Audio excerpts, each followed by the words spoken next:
Okay जी। अस्सलाम वालेकुम। अस्सलाम वालेकुम स्टूडेंट्स, काइंडली कंफर्म करिएगा कि मेरी आवाज़ आप लोगों को आ रही है।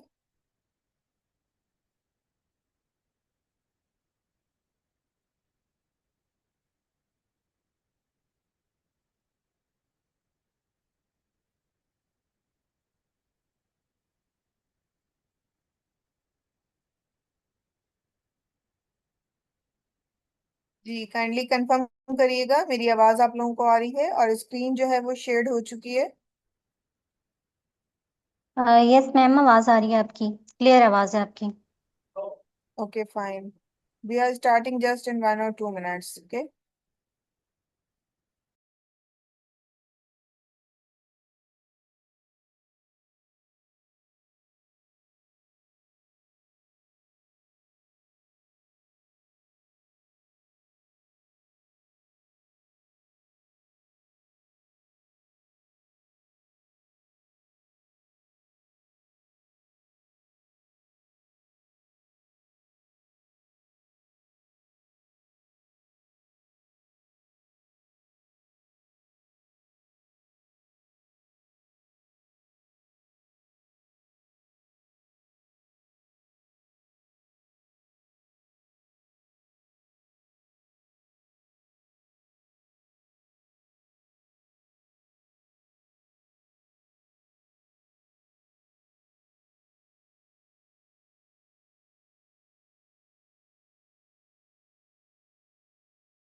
ओके जी स्टूडेंट्स, आप लोग कोई क्वेश्चन पूछना चाह रहे हैं? बाय द वे, आज हमारे पास सिर्फ स्टूडेंट की जो तादाद है वो बहुत कम है। I don't know the reason, either because of the Sunday और एनी अदर थिंग।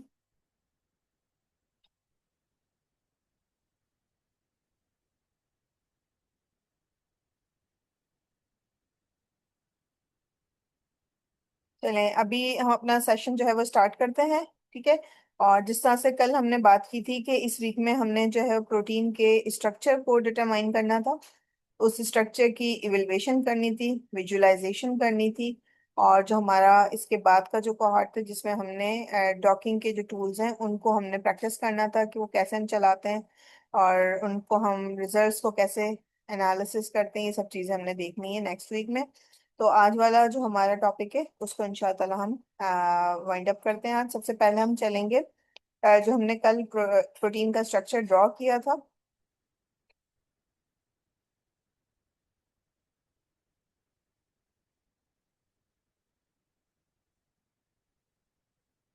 अच्छा, लाइट का इशू है, चलें। खैर, मीटिंग तो आपकी रिकॉर्ड हो रही है। बट स्टूडेंट हमारे ऑल ओवर पाकिस्तान है, सिर्फ पंजाब से नहीं है। खैर, अभी हम बात ही कर रहे थे कि जो हमारा प्रोटीन का जो स्ट्रक्चर है उसकी हमने कल स्ट्रक्चर जो है हमने प्रेडिक्ट कर लिया था। आज हमने क्या करना है, उस स्ट्रक्चर की इवेल्युएशन करनी है जो कि एक नेसेसरी पार्ट होता है। जब भी आप कोई प्रेडिक्शन करते हैं तो डेफिनेटली आपको कहीं ना कहीं किसी लेवल पे उसकी अथेंटिकेशन की जरूरत पड़ती है। ठीक है। अथेंटिकेशन के लिए जो है हमारे पास ये दो टूल्स हैं। एक में हम प्रोटीन की ओवरऑल एनर्जी जो है वो कैलकुलेट करते हैं यूजिंग प्रोसा सर्वर। ठीक है। और दूसरा जो है वो हमारा है कि प्रोटीन की स्टीरियो केमिस्ट्री चेक की जाती है। अभी स्टीरियो केमिस्ट्री क्या होती है, ओवरऑल एनर्जी क्या होती है, उसको हम थोड़ा सा डिस्कस कर लेते हैं। मीनवाइल मैं ये चाह रही हूँ कि खुल जाए सर्वर हमारे पास, और मैं इस पे जो हमारी प्रोटीन है उनको डाल दूं, ताकि जब तक वो रिजल्ट आ रहा होगा तो मैं इसकी थ्योरी जो है बैक साइड के ऊपर उसको हम डिस्कस कर लेंगे। तो सेव्स जो है ना वो हमारा एक्चुअली एक ऐसा प्लेटफॉर्म है जो एक ही वक्त में आपको कई टूल्स को जो है वो रन करके देता है। फॉर एग्जांपल ये ERRAT, verify, 3D, proof, PROCHECK, what check, ये डिफरेंट टूल्स हैं कि जिनकी अगर आप रिसर्च पेपर पढ़ना चाहें तो वो भी आपको यहाँ पर उनके लिंक्स जो है वो मिल जाएंगे। ठीक है, ये चारों पांचों जितने भी टूल्स हैं ना, ये ओवरऑल प्रोटीन की ऑथेंटिकेशन करते हैं कि आपका जो स्ट्रक्चर है उसकी स्टीरियो केमिस्ट्री क्या है। Stereo chemistry is nothing but कि देखिए, प्रोटीन जो है, जिस तरह से कल हमने बात की थी कि वो अमाइनो एसिड की बनी हुई होती है, ठीक है, और अमाइनो एसिड्स जो हैं वो किसके बने हुए होते हैं? आप में से कौन बताना चाहेगा? अमाइनो एसिड जो है वो इटसेल्फ किसके बने हुए होता है? ये मैं कल वाला जो हमारा स्ट्रक्चर है, ठीक है, उसको जो है यहाँ पर जस्ट अपलोड कर रही हूँ। एक अल्काइल चेन होती है, साथ में कार्बोक्सिलिक ग्रुप होता है और एक अमाइन ग्रुप होता है। जी, ये तो आपने बता दी है। हमारे पास जो फंक्शनल ग्रुप होते हैं ना, उसके हवाले से आपने बात कर दी है। अच्छा, एक सेकंड में पहले इसको रन कर दूं ताकि ये चलता रहेगा। व्हाट चेक, तो चेक, प्रूफ जो है वो टेम्परेरी डाउन है, समटाइम्स हो जाता है कभी कभार ऐसा, बट ये है कि जैसे ही वो होगा तो डेफिनेटली आप उसको भी रन कर सकेंगे। तो खैर इसने रिजल्ट जल्दी देना शुरू कर दिए हैं। जब तक इनका भी काम होता है मैं इस पे प्रोसा पे भी डाल देती हूँ। ये प्रोसा पे भी हमने डाल दिया अपना प्रोटीन का स्ट्रक्चर,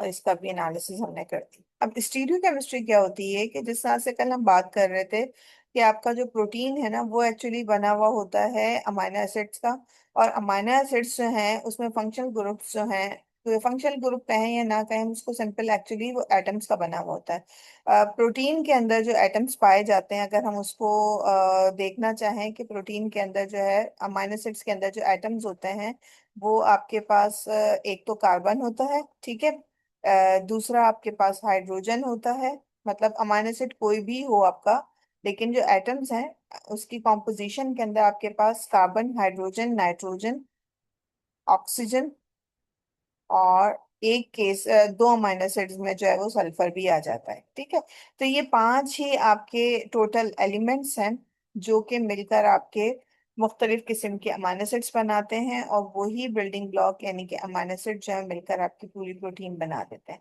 अब स्टीरियो केमिस्ट्री क्या होती है कि देखें, एक अमाइनो एसिड जो है वो दूसरे अमाइनो एसिड के साथ पेप्टाइड बॉन्ड के जरिए जुड़ता है।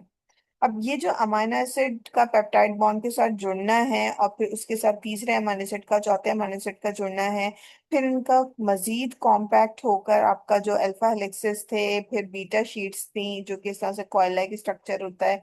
ये आपकी जो बीटा शीट्स थी, मैं यहाँ पर एरो से शो कर रही हूँ, पैरेलल और एंटी पैरेलल, जो कल हमने डिस्कस किया था बीटा शीट्स को। तो अब यहाँ पे देखिए, फॉर एग्जांपल जब ये कॉइलिंग हो रही होती है, स्ट्रक्चर जो है वो आपका कॉम्पैक्ट होता चला जाता है, ये चीजें एक दूसरे के साथ एग्रीगेट होती चली जाती हैं। तो यहाँ पर क्या जरूरी है कि कौन सा एटम किसके साथ जो है वो आपस में इंटरेक्ट करेगा? ठीक है, वहां पर क्लैशेस होने की भी चांसेस हैं। तो प्रोटीन अपने आप को इस तरह से फोल्ड करती है कि मैक्सिमम जो आपका प्रोटीन का ओवरऑल स्ट्रक्चर है वो स्टेबल रहे, और मिनिमम आपस में एलिमेंट्स के दरमियान, आपकी जो एलिमेंट्स हैं इनके दरमियान कोई क्लैशेस हो।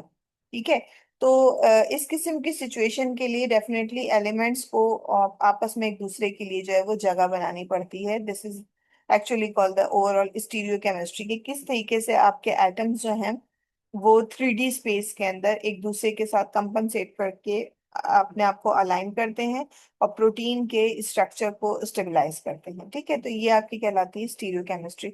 सेव्स जो है, सेव्स के जरिए जो हम करते हैं वो हम स्टीरियो केमिस्ट्री ही चेक करते हैं। ठीक है, अच्छा, फिर उसके बाद हमने दूसरा कहा कि आपका जो प्रोसा है वो प्रोटीन की ओवरऑल एनर्जी को कैलकुलेट करके देता है। ठीक है, प्रोटीन की एनर्जी से क्या मुराद है? देखिए, आपकी बॉडी में या किसी भी लिविंग ऑर्गेनिज्म के अंदर जो भी काम हो रहा होता है ना, वो बिकॉज ऑफ सर्टेन एनर्जी हो रहा होता है।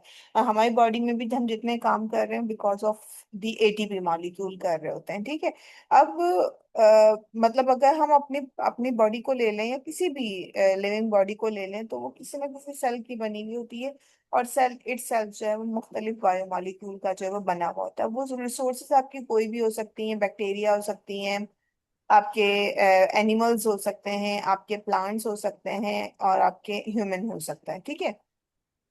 सोर्सेज कोई भी हो, आपके जो सेल्स के अंदर मैक्रो मॉलिक्यूल हैं उनकी आपस में जो कहना चाहिए एसोसिएशन है, उनकी आपस में जो कम्युनिकेशन है वो बहुत जरूरी होती है, ठीक है। अब उसके लिए होता क्या है कि आपका एक पूरा का पूरा सिस्टम जनरेट हो रहा होता है।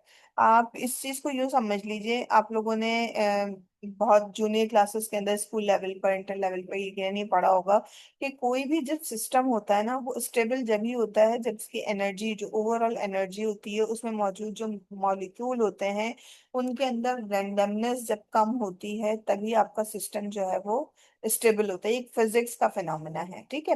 तो आपका जो प्रोटीन है डेफिनेटली वो एक लिविंग बॉडी है ना, क्योंकि वो मूव कर रहा है, फंक्शन कर रहा है, वो एक लिविंग बॉडी है। और वो इटसेल्फ एलिमेंट से मिलकर बना हुआ है। एलिमेंट्स मैंने भी आपको बता दी कि 5 एलिमेंट से मिलकर आपकी ओवरऑल प्रोटीन का स्ट्रक्चर जो है वो खड़ा होता है। अब ये जो प्रोटीन मैंने कहा था कल भी कि आपकी नैनो सेकंड्स सेकंड्स के अंदर ना अपनी कंफर्मेशनल चेंजेस जो है वो लेकर आती है। अब इन चेंजेस को हम आपस में स्टडी नहीं करेंगे, तो डेफिनेटली जो ओवरऑल एनर्जी है मॉलिक्यूल की, उसको हम स्टडी नहीं कर सकेंगे। तो ये ज्यादा बेहतर है कि आपकी मॉलिक्यूल की जो ओवरऑल एनर्जी है उसको कैलकुलेट किया जाए, जिसकी बिहाफ पे आप बता सकें कि आपका जो प्रोटीन का मॉलिक्यूल आपने डिटरमाइन किया है आइदर वो स्टेबल होगा या नहीं होगा, ठीक है। मॉलिक्यूल की एनर्जी जितनी कम होती है इतना ही आपका स्ट्रक्चर जो है वो स्टेबल होता है। अच्छा, अब ये जो ओवरऑल क्वालिटी है ना, इसको एक कहना चाहिए statistical parameter which is called as G score. अच्छा, जी स्कोर प्रोसा के लिए अलग होगा। जी स्कोर कल हमने देखा था स्विस मॉडल में भी जो है वो जी स्कोर कैलकुलेट होके आता है। तो उसके लिए जी स्कोर की वैल्यूज जो है वो कम होंगी, ठीक है। वहां जो जी स्कोर था वो हमने कहा था कि जितना आपका जीरो होगा और नियर अबाउट जीरो होगा, इतना ही हम ये कह सकते हैं कि तो जो दो चीजों को हम उनके दरमियान अगर हम डिफरेंस को स्टडी कर रहे हैं, तो जीरो का मतलब है कि there is no difference between these two entities, between two molecules, ठीक है ना। तो इसका मतलब है कि दोनों तकरीबन एक जैसे हैं, अलाइन करते हैं, एक दूसरे के साथ बेहतर कॉम्पोजिशन के अंदर मौजूद है।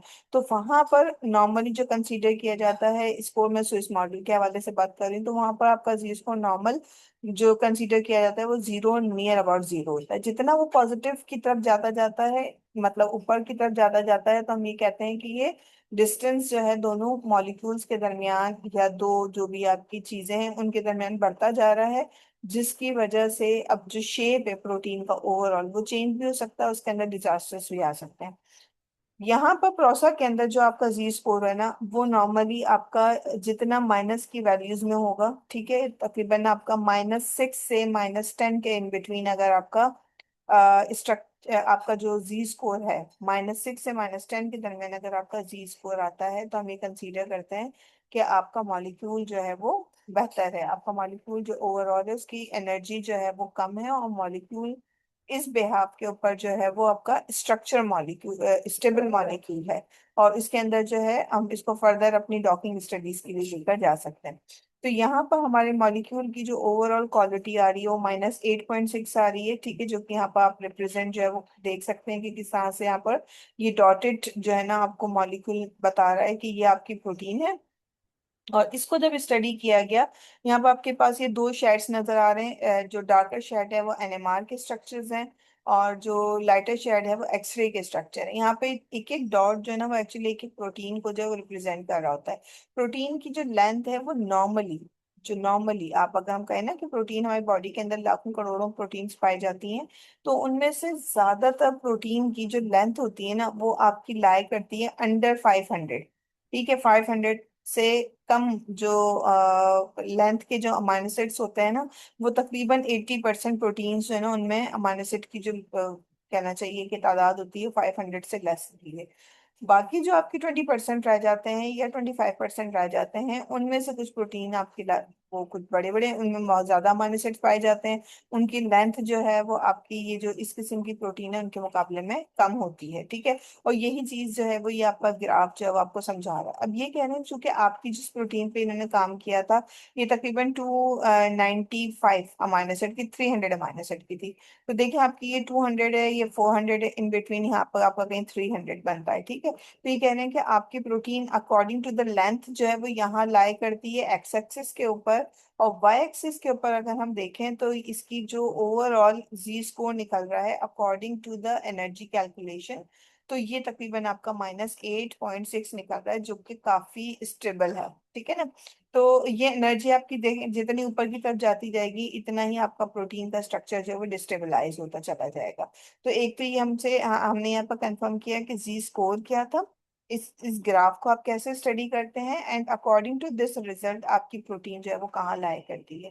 फिर दूसरा इसी का एक और रिप्रेजेंटेशन आती है पेपर्स में, लोग जो इसको भी लगा रहे होते हैं ऊपर वाले को भी लगा रहे होते हैं।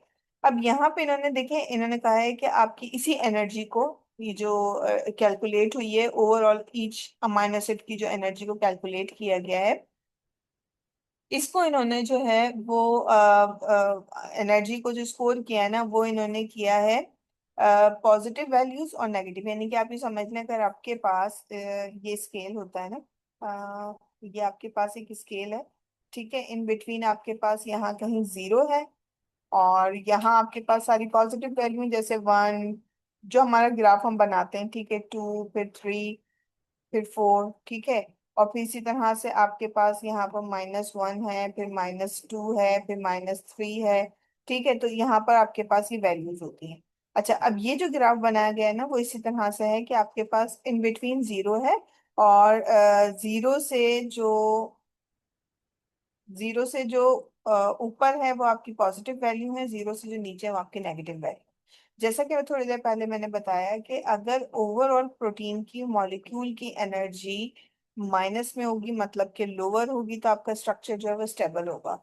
और अगर कोई एनर्जी हायर होगी, पॉजिटिव की तरफ होगी, तो डेफिनेटली आपका स्ट्रक्चर जो है वहां पर थोड़ा सा डिस्टेबलाइज हो सकता है। अब सवाल ये पैदा होता है कि अब क्वेश्चन ये है कि आप ये कह रहे हैं कि ग्राफ में दो लाइनें नजर आ रही हैं, उसके अकॉर्डिंगली दोनों का जो ओवरऑल सिनारियो वो भी अलग नजर आ रहा है। तो देखें प्रोटीन जो है ना हमारी वो तकरीबन 300 अमाइनो एसिड की, 295 अभी हमने कहा कि अमाइनो एसिड की थी ना।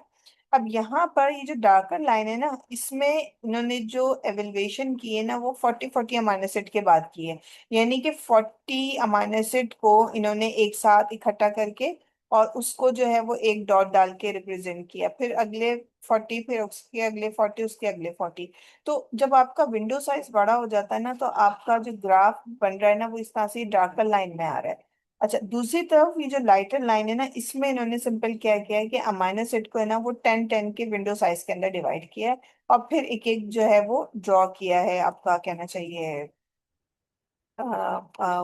अमाइनो एसिड को जो है वो प्लॉट किया गया है। अच्छा, उस कंडीशन में हम देखते हैं कि हमारे पास ये वाला छोटा सा रीजन, ठीक है, इसी तरह से ये वाला छोटा सा रीजन, और बहुत मामूली सा एक दो अमाइनो एसिड का ये वाला रीजन जो है वो जीरो से ऊपर जा रहा है, यानी कि हायर एनर्जी की तरफ जा रहा है। बाकी रेस्ट ऑफ जितना भी आपका मॉलिक्यूल है वो सारा का सारा according to the window size 10 and according to the window size 40, दोनों ही सूरतों के अंदर जो है ये आपका नेगेटिव वैल्यू में है या लोअर साइड के ऊपर नजर आता है, जो कि इंडिकेट करता है कि आपका प्रोटीन का जो स्ट्रक्चर है वो काफी हद तक स्टेबल है, ठीक है। अच्छा, फिर हम आते हैं कि इसी चीज की रिप्रेजेंटेशन जो है वो इन्होंने यहाँ पर इस तरह से 3D के अंदर भी की है। अच्छा, यहाँ देखिए कलर इंडिकेट कर रहे हैं कि जितना आपका अमाइनो एसिड का कलर डार्कर ब्लू होगा तो इसका मतलब है कि उसकी एनर्जी जो है वो इतनी कम है, ठीक है। लेकिन जो अमाइनो एसिड आपको व्हाइट कलर में या रेड की रेंज में नजर आ रहे हैं तो इसका मतलब है कि उन पर्टिकुलर अमाइनो एसिड की एनर्जी जो है वो ज्यादा है।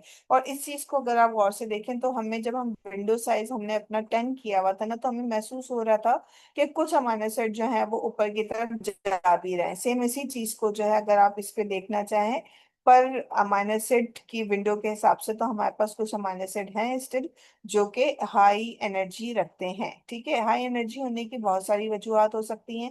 हो सकता है कि ये वो रीजन हो जो कि फ्लेक्सिबल हो, मतलब कि इनके अंदर मूवमेंट जो है बहुत तेज से होती है।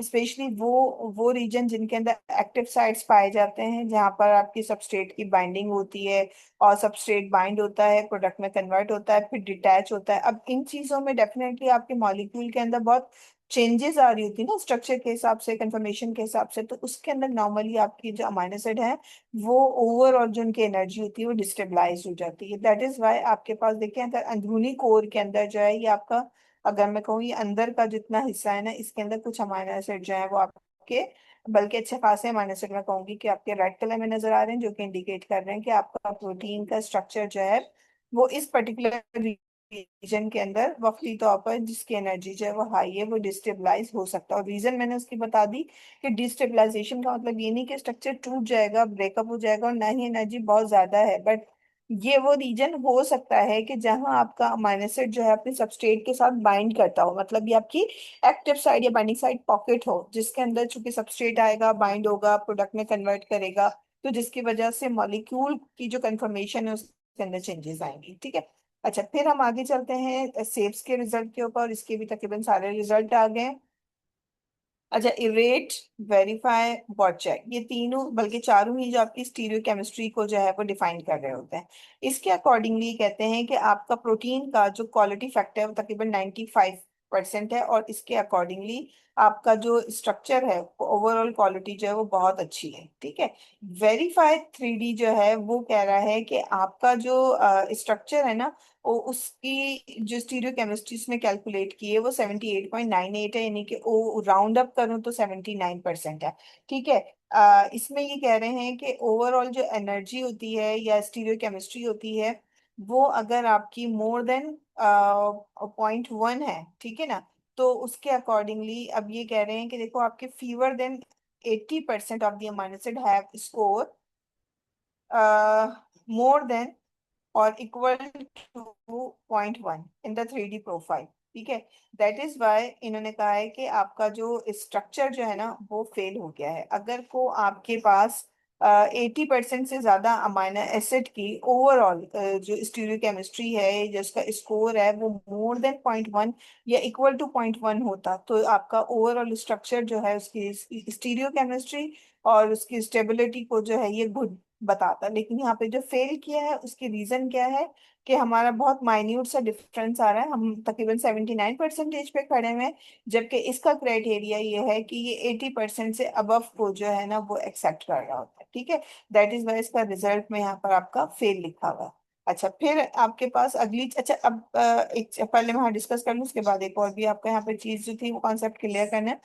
अगली चीज आती है आपकी वॉट चेक। वॉट चेक के अंदर सिंपल इन्होंने क्या बताया है कि आपके पास ये कुछ कंडीशंस हैं जिनके अंदर आपका जो ओवरऑल स्टीरियो केमिस्ट्री ना वो डिस्टर्ब हो गई है।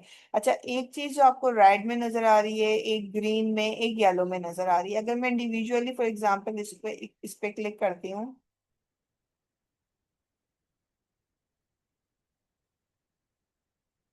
इनको मैं एक काम करती हूँ, दूसरी विंडो पे खोल लेती हूँ।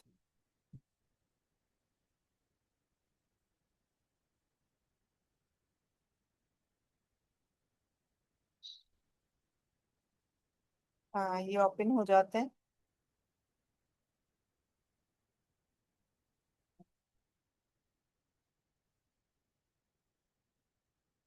लेट देम ओपन, इनको ओपन होने देते हैं।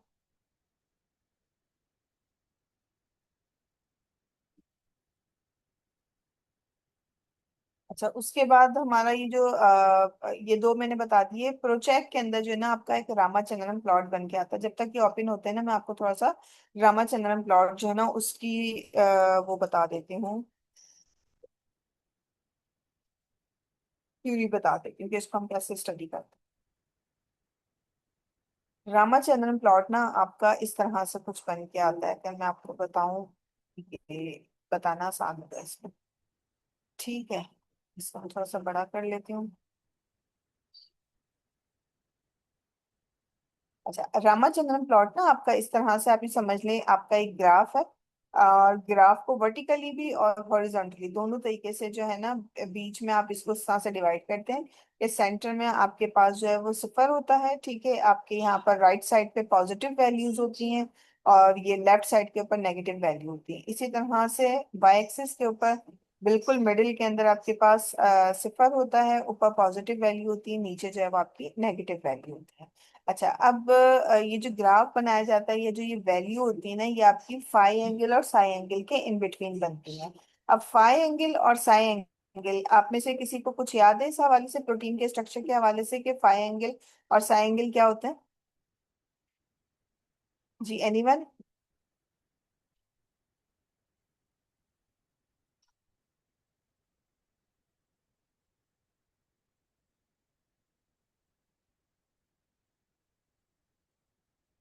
Anyone who want to answer about? अच्छा, मैं एक काम करती हूँ, इसको मैं दोबारा चलाती हूँ।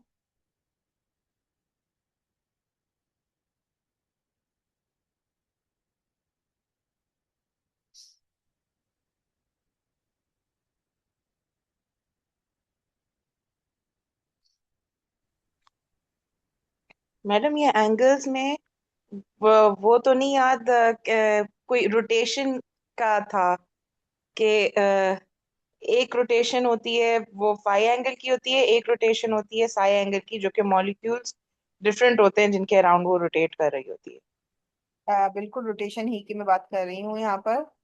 और एक्चुअली मैं चाह रही हूँ रिजल्ट आपका खुल जाए, ताकि आपको उसका रिजल्ट के हवाले से ही बताना मेरे लिए आसान हो जाए। तो कल भी मैंने इसको 2-3 दफा चलाया तो फिर ये चला था, 2 दफा तो नहीं चला, बट तीसरी दफा में ही खुल गया था रिजल्ट। अच्छा खैर, अभी हम बात कर रहे थे पाई और साइंगल की। तो हम कहाँ पे ये रहा। हम आते हैं अमाइनो एसिड के स्ट्रक्चर के ऊपर। कल मैंने आपको बताया था कि अमाइनो एसिड 20 है और 20 के 20 में 3 आपकी जो वैलेंसीज है ना, वो आपकी कांस्टेंट रहती हैं, ठीक है। एक पोजीशन पे आपके पास हाइड्रोजन एटम होता है, ठीक है, और एक साइड पे आपके पास जो है वो अमाइनो ग्रुप होता है, और एक तरफ आपके पास जो है ये कार्बोक्सिलिक ग्रुप होता है, ठीक है। और चौथी पोजीशन पे आपके पास आर होता है। इस आर की वजह से आपके अमाइनो एसिड जो है ना, वो एक दूसरे से अलग अलग होते हैं। The angle between the C alpha carbon and the amino group, ठीक है, और the angle between C alpha and the carboxylic group, ये आपके फाई और साई एंगल कहलाते हैं। मुझे चेक करना पड़ेगा, इनमें से एक फाई है, आई थिंक शायद ये फाई है, चेक करना पड़ेगा, मैं खुद भी इसको भूल जाती हूँ कई दफा, कि ये आपका आई थिंक फाई है और ये आपका साय है। वाइस वर्सा होगा, अगर ये नहीं होगा तो वो साय और ये फाई होगा, ठीक है। बहरहाल ये वाले जो एंगल्स हैं ये आपके फाई साई एंगल कहलाते हैं। एंगल क्या मतलब है? देखिए, ये जो सी अल्फा कार्बन है, जैसा कि मैंने थोड़ी देर पहले आपको बताया, कल भी बताया था बल्कि, कि आपकी प्रोटीन जो है वो फिक्स तो रहती नहीं है, ठीक है। आपके जो ये एलिमेंट हैं ये ऊपर नीचे आगे पीछे किसी हद तक मूव करते हैं, और यही इसकी ओवरऑल स्टीरियोकेमिस्ट्री कहलाती है, कि एक दूसरे को कंपनसेट करने के लिए डेफिनेटली इनको मूवमेंट की जरूरत पड़ती है। अब होता बेसिकली क्या है, किस हद तक ये एन जो है वो आगे पीछे ऊपर नीचे मूव कर सकता है। बट डेफिनेटली अगर कोई ये मूव करता हुआ, एन मूव करता हुआ इधर चला जाए, तो ये ज्यादा चांसेस हैं कि एच के साथ टकरा जाएगा। या अगर ये मूव करता हुआ इधर आ जाए तो बहुत ज्यादा चांसेस हैं कि आपकी जो आर चेन है उसके साथ टकरा जाएगा, ठीक है ना।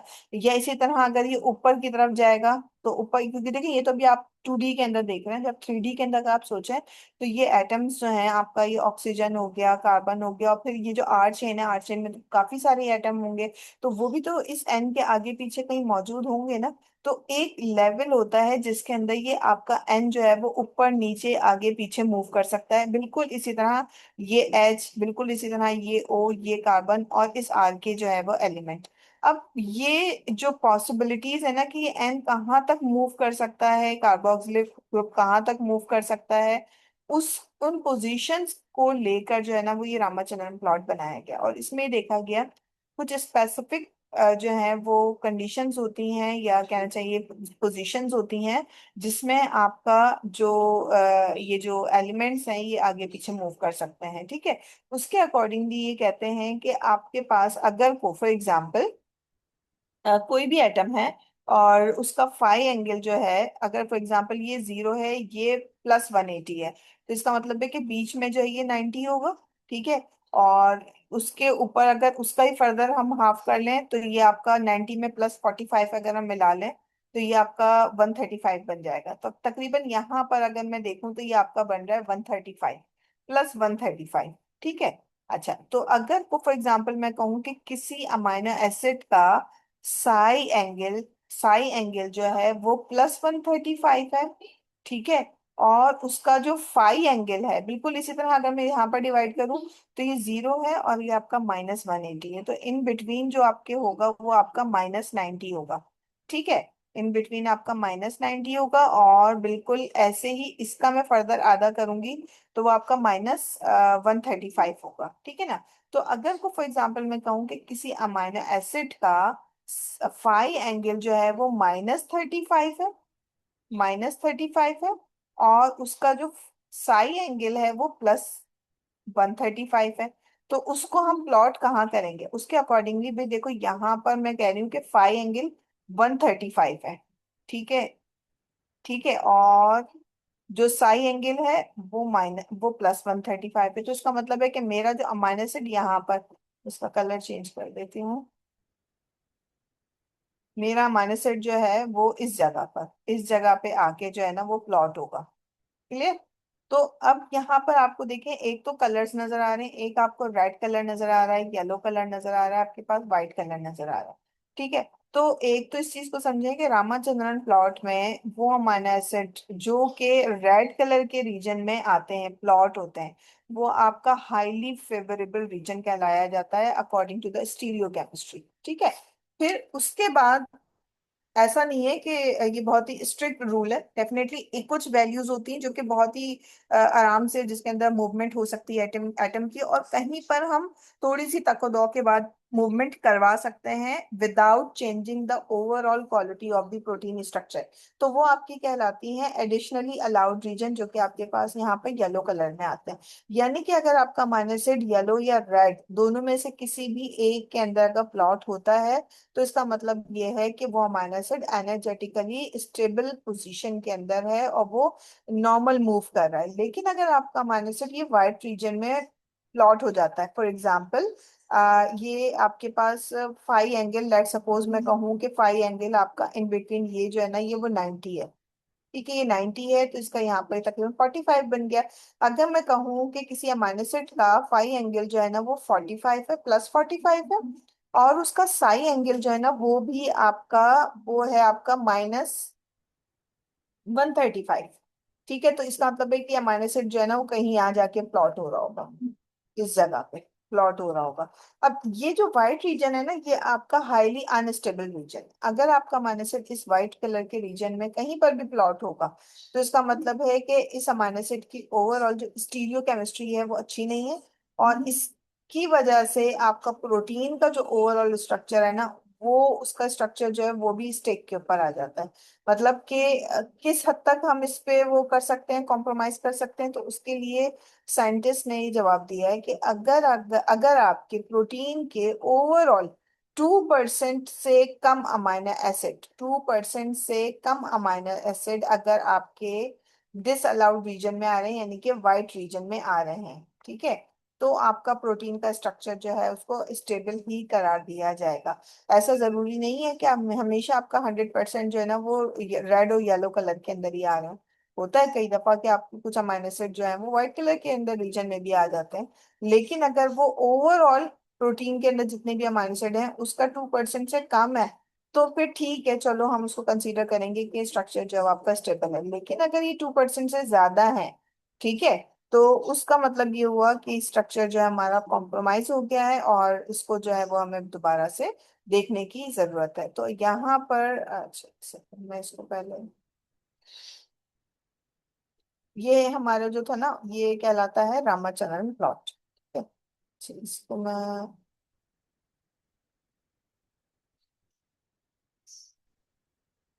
रामाचंद्रन प्लॉट कहलाता है, लेकिन ये हमारा ओपन हो नहीं रहा।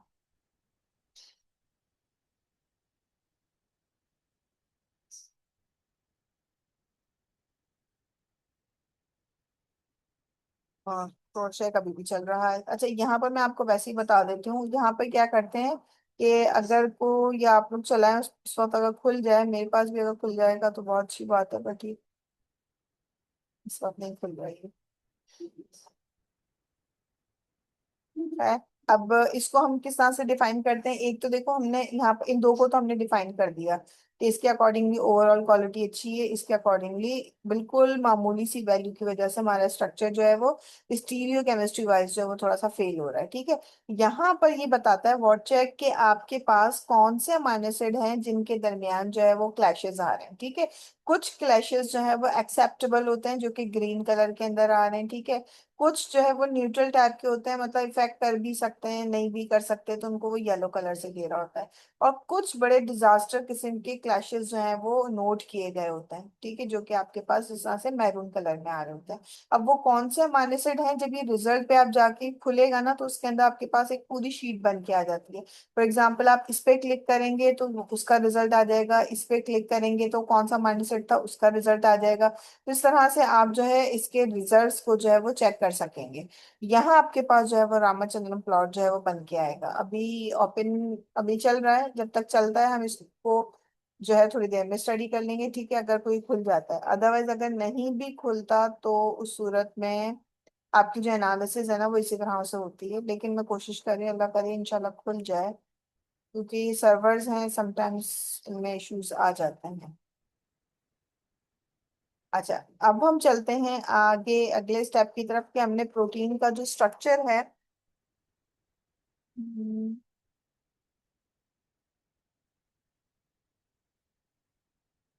प्रोटीन का जो स्ट्रक्चर है हमने उसको डिटरमाइन भी कर लिया है और उसकी एलिवेशन जो है वो भी कर ली है। ठीक है, अगला स्टेप जो है वो हमारा है विजुअलाइजेशन का, और उसके लिए मैंने आपसे कहा था कि हम डिस्कवरी स्टूडियो जो है उसको यूज करेंगे। डिस्कवरी स्टूडियो में एक आध स्टूडेंट ने अपना स्क्रीन जो है वो शेयर की थी ग्रुप के अंदर कि उनकी इंस्टॉलेशन हो गई है, बट रेस्ट ऑफ का जो है मेरे पास कोई ऐसा वो नहीं आया। तो उसके लिए जो है हम अपना सिंपल क्या करेंगे, डिस्कवरी स्टूडियो की जो विंडो है इसको ओपन करेंगे। ठीक है, ओपन करने के बाद हमारे पास यहाँ पर जो कुछ फंक्शंस हैं जिसको हमें समझना होगा उसको हम थोड़ा सा गो थ्रू करेंगे। ठीक है, फाइल के अंदर अगर हम जाते हैं तो देखें आप अपना मॉलिक्यूल जो है यहाँ से नया मॉलिक्यूल की विंडो जो है वो ओपन कर सकते हैं।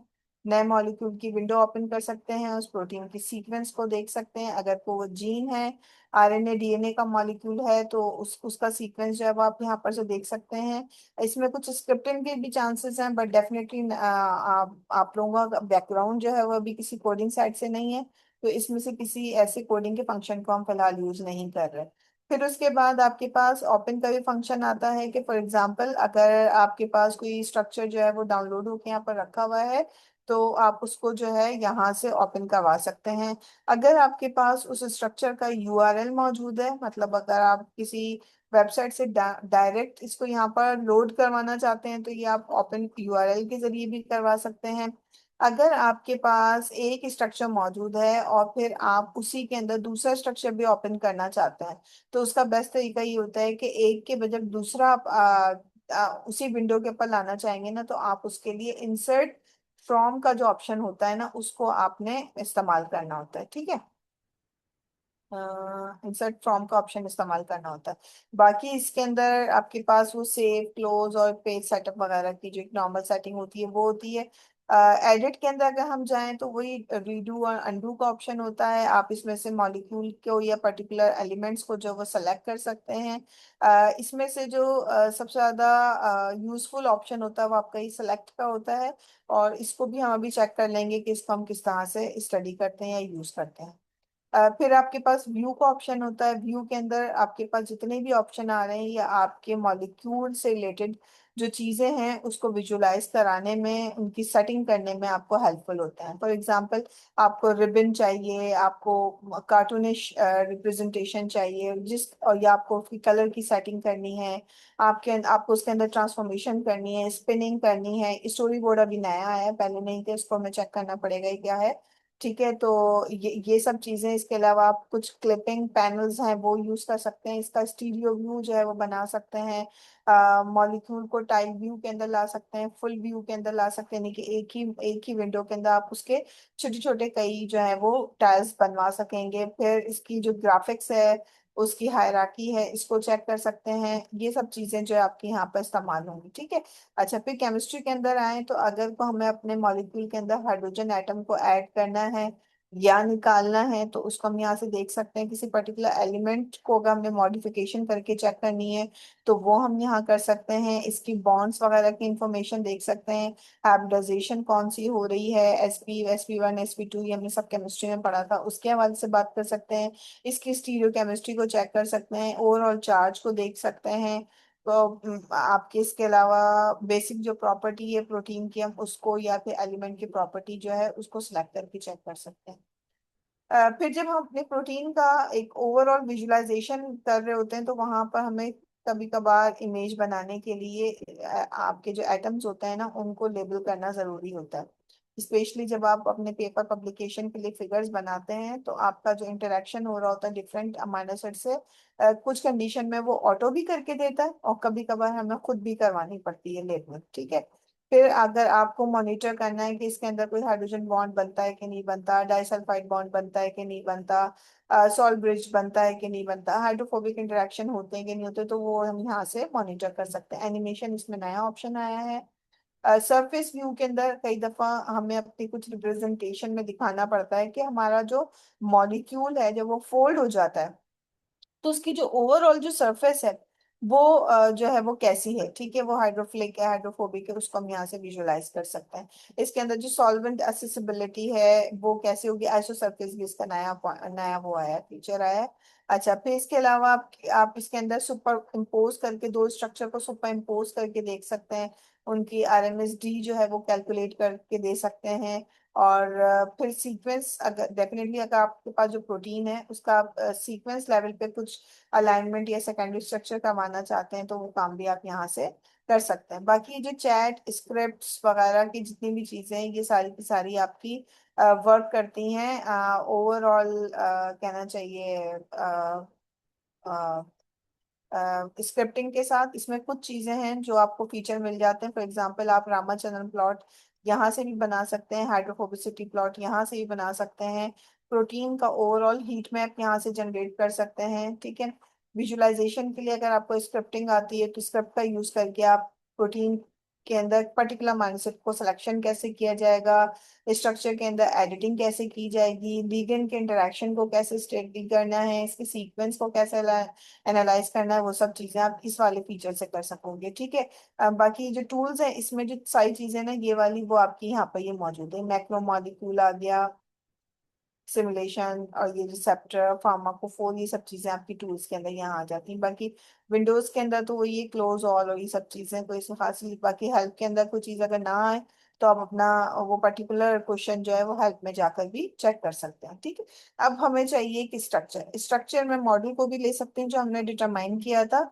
और मैं इसके अलावा, अच्छा मैं एक सेकंड में इसको खोल के देखना चाह रही हूँ कि अल्लाह करे खुल जाए रामाचरण प्लॉट हमारा।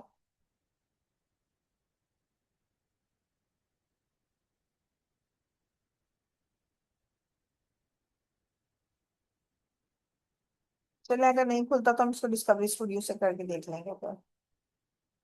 ठीक है। अच्छा, अभी हमने क्या करना है, अब हम जाएंगे, हमें एक स्ट्रक्चर चाहिए।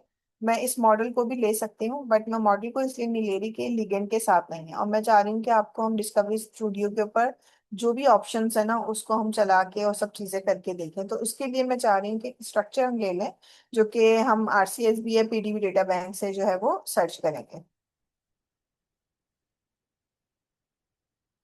अच्छा, उसके लिए हम कोई भी प्रोटीन का स्ट्रक्चर ले सकते हैं फॉर दिस पर्पस। चले यहाँ पर ये भी खुल गया आपका, इसको मैं दिखा देती हूँ। ये देखें, अब ये कह रहे हैं कि आपका जो रामाचंद्रन प्लॉट की ये समरी है, इसके अकॉर्डिंगली आपके 92.9% अमाइनो एसिड जो है ना वो मोस्ट फेवरेबल रीजन में, यानी कि रेड कलर वाले रीजन में आए हैं। ठीक है। फिर 5.9% जो है वो अलाउड में और 0.8% जेनरसली अलाउड के अंदर आ रहे हैं। जबकि डिसअलाउड यानी कि जो व्हाइट रीजन था उसमें 0.4 -सेट्स जो है वो आ रहे हैं। ठीक है। अच्छा, अब इसको मजीद देखने के लिए ये देखें, ये आपका है रामाचंद्रन प्लॉट। ठीक है।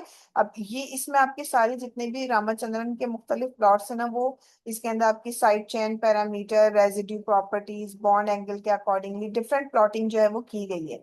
और इसमें ये देखा गया है कि आपके पास जो है ना, इन इन इन पोजीशंस के अंदर ना, साइड चेन के अंदर, रेजिड्यू प्रॉपर्टीज के अंदर, बॉन्ड एंगल्स के अंदर या प्लानर ग्रुप्स के अंदर जो है ना, वो थोड़ी थोड़ी से मसले मसाइल इनको देखने को मिले हैं। ओवरऑल जो आपका प्लॉट है ना, वो आपका यहाँ पर ये नजर आता है। ठीक है।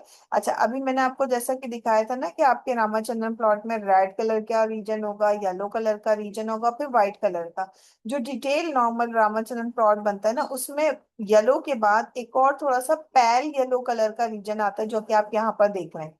ठीक है। ये आपका कहलाता है, अभी हमने समरी में देखा था ना कि ये आपका मोस्ट फेवरेबल रीजन है, ये आपका जेनरसली अलाउड है। इसको हम यहाँ से भी देख सकते हैं, देखो ये जो रेड कलर है ना, ये हमारा मोस्ट फेवरेबल रीजन है।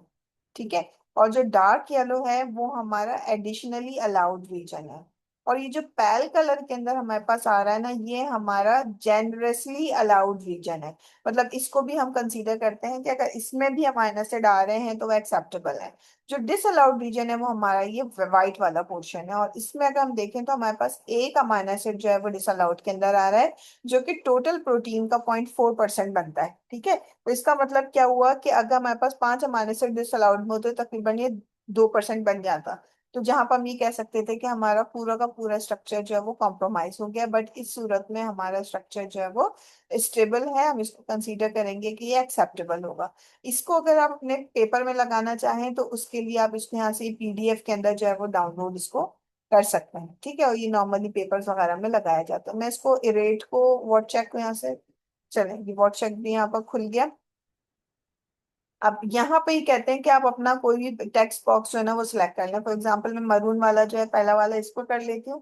तो ये कह रहे हैं कि ये एरर इंडिकेट क्या कर रहा है कि यहाँ पर कुछ मिसिंग यूनिट सेल इंफॉर्मेशन जो है वो मौजूद है।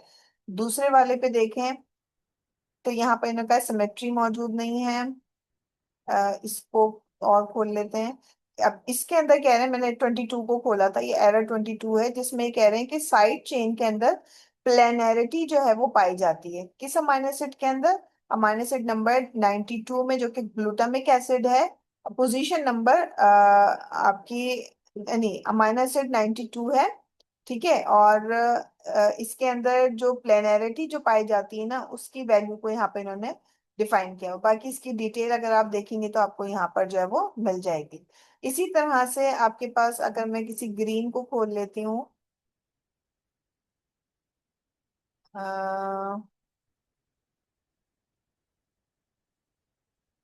इसमें इन्होंने कहा है कि no missing atom, all accepted atoms are present. तो ये तो एक्सेप्टेबल है। अच्छा, 32 को जब मैंने देखा तो इसमें क्या कह रहे हैं कि सेकेंडरी स्ट्रक्चर्स के हवाले से एच का मतलब है हेलिक्स, स्ट्रैंड का मतलब है एस, स्ट्रैंड का मतलब है टी, कॉइल का मतलब ब्लैंक है। ठीक है। इसके अकॉर्डिंगली आपका स्ट्रक्चर जो है, इसमें कुछ पोजीशंस जो हैं उसके अंदर इशू है। फॉर एग्जांपल आपका देखो यहाँ पर, ये जिन अमाइनो एसिड के नीचे कुछ भी नहीं है वहां पर तो कॉइल आ रहा है।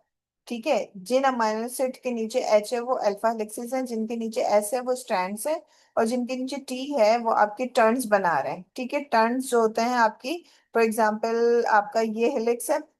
ठीक है। और फिर ये बीटा शीट्स आ रही है, लेट्स सपोज। तो अब ये स्ट्रक्चर इस तरह से बनता होगा, देखो मैं आपको बताऊं, ये स्ट्रक्चर ऐसे बनता होगा। ये आपका अल्फा हेलिक्स था। ठीक है। अब इसके बाद शीट है, तो ये एक छोटा सा टर्न आकर और ये आपकी शीट आ गई। अब ये शीट आपकी पैरेलल भी हो सकती है और एंटी पैरेलल भी हो सकती है। तो ये रीजन जो है ना, ये आपका टर्न कहलाता है, जिसके अंदर 2 से 5 या 4 अमाइनो एसिड जो है वो हो सकते हैं। अच्छा, अब यहाँ पे इन्होंने कहा है कि कुछ पर्टिकुलर पोजीशन पे, जैसे फॉर एग्जाम्पल यहाँ 333 लिखा हुआ आ रहा है, तो यहाँ पर ये कुछ एबनॉर्मलिटीज हैं जो कि सेकेंडरी स्ट्रक्चर लेवल के ऊपर जो है डीएसएसपी ने जो है वो एग्जीक्यूट की हैं, जो कि इसके नजर के अंदर शायद इश्यूज हो सकता है। फिर इसके अलावा अगर आप देखें तो मैं अगर हम जाएं किसी येलो वाले को ओपन करके जरा चेक करते हैं, तो यहाँ पे ये कह रहे हैं कि यहाँ पे ये जो तीन अमाइनो एसिड है ना, पोजीशन नंबर 2, 217, 263 और 198, ये तीनों की तीनों थ्रियोनिन अमाइनो एसिड्स हैं। ठीक है।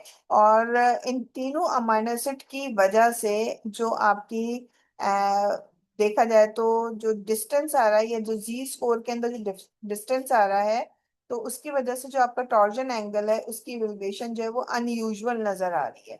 मतलब नॉर्मली ऐसा नहीं होता, but due to these amino acid, इनकी जो भी ओरिएंटेशन है उसका इफेक्ट जो है वो टॉर्जन एंगल पे पड़ रहा है, जिसकी वजह से आपका जो ओवरऑल मॉलिक्यूल है उसके ऊपर इफेक्ट पड़ रहा है।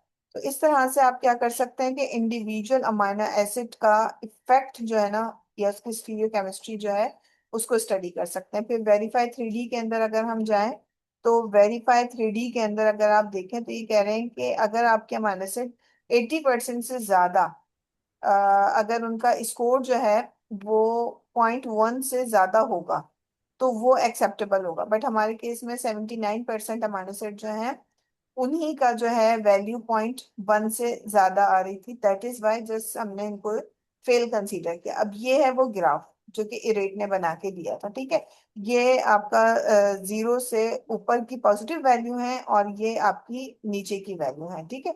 अब यहाँ पर इन्होंने कहा मैम है कि जी जी। मैम आपने अभी जो कहा ना कि वो ओरिएंटेशन की वजह से जो टॉर्शन एंकल है वो इफेक्ट हुई है ना, तो क्या ये इस किस्म की जो ओरिएंटेशंस होती है वो प्रोटीन की प्रॉपर्टीज को इफेक्ट करते हैं ओवरऑल कॉम्पिटिशनली अगर हम देखें, क्या बिल्कुल ये बाइंडिंग। बिल्कुल, इसी वजह से मैं आपको ये बता रही हूँ ना कि इसी वजह से आपका अगर कोई ये एबनॉर्मलिटी ज्यादा बढ़ जाती है। देखिए, एक एक लेवल होता है ना। फॉर एग्जांपल, आप इसको बिल्कुल लेमन लैंग्वेज में समझाओ, एक बच्चा जिद करता है, तो क्या वो पहली दफा जिद करने में उसको थप्पड़ मार दिया जाता है? तो आंसर इज नो। उसको हम समझाते हैं, कोशिश करते हैं। ठीक है। फिर वो वापस वो करता है तो भी उसको समझाया जाता है, एक दो तीन दफा। ठीक है। जब एक लेवल ऊपर चला जाता है ना, तो फिर उस पर सख्ती की जाती है। ठीक है। बिल्कुल इसी तरह से कि अगर हम एक एक टॉर्जन एंगल्स को और एक एक एंगल्स को देखेंगे कि इसमें अगर इश्यूज आ रहे हैं, तो प्रोटीन का कोई भी स्ट्रक्चर कितना भी, चाहे वो एक्सपेरिमेंटल मेथड्स के जरिए किया गया है या कंप्यूटेशनल मेथड्स के जरिए किया गया है, हर एक के अंदर कुछ ना कुछ प्रॉब्लम्स होती हैं। लेकिन उनका एक लेवल होता है कि कहाँ तक उसको टॉलरेट किया जा सकता है। अभी तक जो हम देख रहे हैं उसमें हमारा प्रोजेक्ट भी ये कह रहा है कि आपके पास तकरीबन अच्छे खासे, यानी कि less than 2% amino acid disallowed के अंदर आ रहे हैं। इरेट ने भी इसको क्वालिफाई कर दिया था। वॉट चेक में भी जो इश्यूज आ रहे हैं वो एक्सेप्टेबल है, अंडर कंट्रोल कंडीशन है। वेरीफाई 3D के अंदर भी जो है, जैसा कि अभी आप लोग खुद यहाँ पर देख रहे हैं, कह रहे हैं कि 80% से ज्यादा अमाइनो एसिड जो है ना, उनकी वैल्यू मोर देन या इक्वल टू 0.1 होनी चाहिए, जबकि हमारे पास 79 की आ रही है। मतलब जस्ट आपके फ्यू कुछ एक दो अमाइनो एसिड अगर और इस रेंज में आ जाते, मोर देन 0.1 के अंदर आ जाते, तो हमारा ओवरऑल स्ट्रक्चर जो है वो इसको गुड ही कहना था इसने। अब यहाँ पे ही देखें आपके पास ये 0.1 जो है, 0.1 इसका तकरीबन कहीं यहाँ बनेगा ना। ठीक है। तो इन्होंने कहा है कि अब आपकी वैल्यू जो है ना, यहाँ पर ये जो आपके पास 0.1 से ऊपर होनी चाहिए। ठीक है। तो हमारे पास ये कुछ अमाइनो एसिड देखें, यहाँ पर ये 0.1 की वैल्यू से नीचे आ रहे हैं। ठीक है। अगर इनमें से भी दो तीन अमाइनो एसिड ये ऊपर की तरफ चले जाते हैं, ग्रीन कलर के डॉट जो नहीं आपके अमाइनो एसिड है, अगर ये थोड़े से ऊपर चले जाते हैं एक दो डॉट्स, तो ये भी 80% के अंदर चला जाता है। ओवरऑल हमारा जो मॉलिक्यूल है वो स्टेबल कंडीशन के अंदर आ जाता है, या उसको ये कहते हैं अकॉर्डिंग टू दैट वो आपका एक्सेप्टेबल हो जाता। तो ये आपके चारों जो टूल हैं उसमें 100% तो नहीं, बट इसमें थोड़े बहुत एक्सेप्टेबल एरर्स के साथ आपका प्रोटीन का स्ट्रक्चर जो है वो एक्सेप्टेबल कंडीशन के अंदर आ जाता है, या उसको हम स्टेबल जो है वो कंसीडर करेंगे। ठीक है। अच्छा, फिर हम चलते हैं आरसीएसबी से। हमने कहा था कि अभी आपको जो हम विजुअलाइजेशन के ऊपर लेकर जाएंगे कि विजुअलाइज जो है वो कैसे करवाया जाएगा, तो उसके लिए देखिए मैं आपको एक स्ट्रक्चर है 1QSG, इसको मैं डाउनलोड कर लेती हूँ आप लोगों के सामने पहले।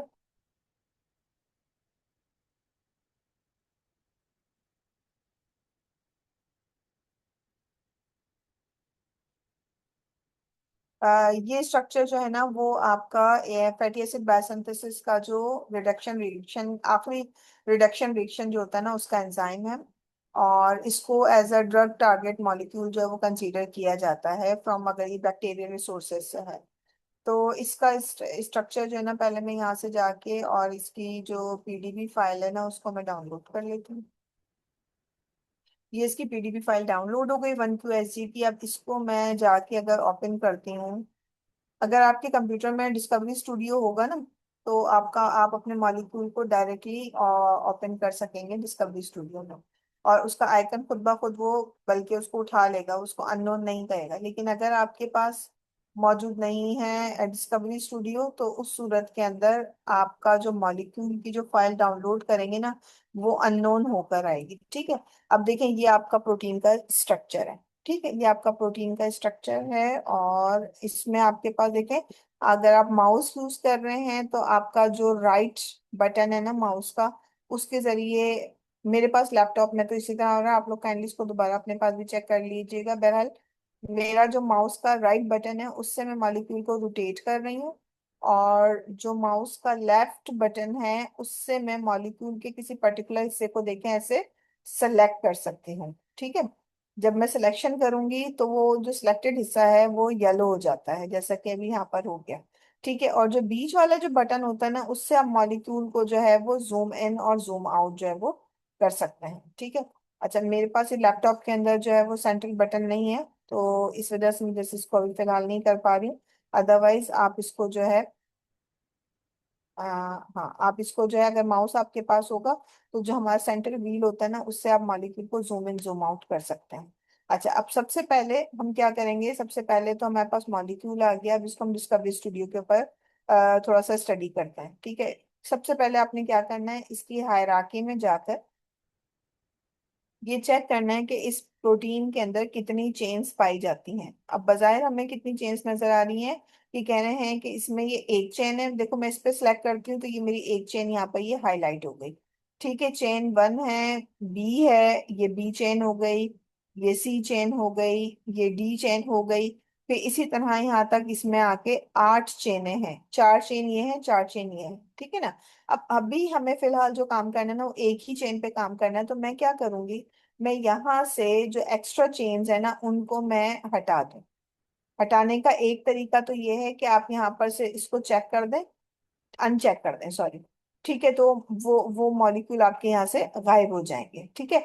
दूसरा तरीका ये है कि इनको सेलेक्ट करके, फॉर एग्जांपल आप इसको पूरे को सिलेक्ट करके और यहाँ से ये कट कर दें। बट अभी हमने फिलहाल इसको हाइड कर दिया है। ठीक है, कट नहीं किया, हमने हाइड कर दिया है।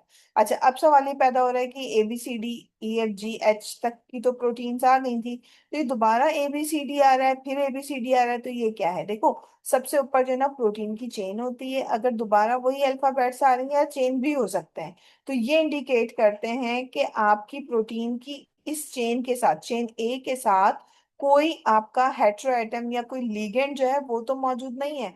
जैसा कि अगर यहाँ पर देखें तो ये मेरी चेन ए थी, देखो मैं दोबारा इसको खोलती हूँ। अब ये मेरी चेन ए थी जिसमें ग्लाइसिन पोजीशन नंबर 2 से लेकर और ल्यूसीन 259 तक है। ठीक है, इस प्रोटीन में तकरीबन 259 या 260 अमीनो एसिड्स होते हैं। अभी मैं इसको क्या करती हूँ, यहाँ से दोबारा इसे बंद कर देती हूँ। मैंने आपको बता दिखाने के लिए बताया था कि आपकी यहाँ पर अमीनो एसिड्स हैं। ठीक है, दोबारा जो ए है ना, अब इस ए चेन के साथ कौन से लिगेंड अटैच है ये उसकी इंफॉर्मेशन है। ठीक है। फिर मैं अब ये जो बी चेन वाले, क्योंकि बी चेन भी नजर नहीं आ रही है तो इसका मतलब मैं इनके लिगेंड्स को भी हाइड कर देती हूँ। अच्छा, फिर उसके बाद आपके पास आता है फिर ए आ रही है। अब ये ए क्या है, ये आपका देखें जब प्रोटीन का स्ट्रक्चर एक्सपेरिमेंटल मेथड्स के जरिए डिटरमाइन किया जाता है ना तो उसके अंदर आपके पास वाटर मॉलिक्यूल्स भी आ जाते हैं, बफर मॉलिक्यूल्स भी आ जाते हैं। बफर मॉलिक्यूल तो यहाँ पर इस तरह से आपके सबस्ट्रेट लिगेंड या आपका कोई और एटॉमिक कोऑर्डिनेटर उसके साथ नजर आते हैं। लेकिन आपके जो वाटर मॉलिक्यूल है ना वो आपके देखें यहाँ पर, तो फॉर एग्जांपल मैं इसको ओपन करूँ तो सारे हमारे वाटर के मॉलिक्यूल। ठीक है। तो वाटर के मॉलिक्यूल्स को भी मैं अभी हाइड कर देती हूँ, चाहे वो ए चेन से ही क्यों ना हो। ठीक है, इनको ही मैं हाइड कर देती हूँ।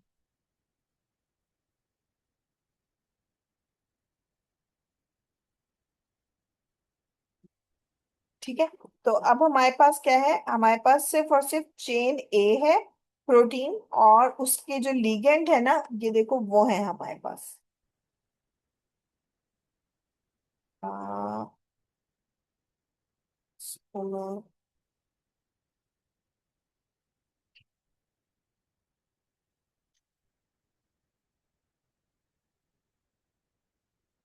इसको मैं,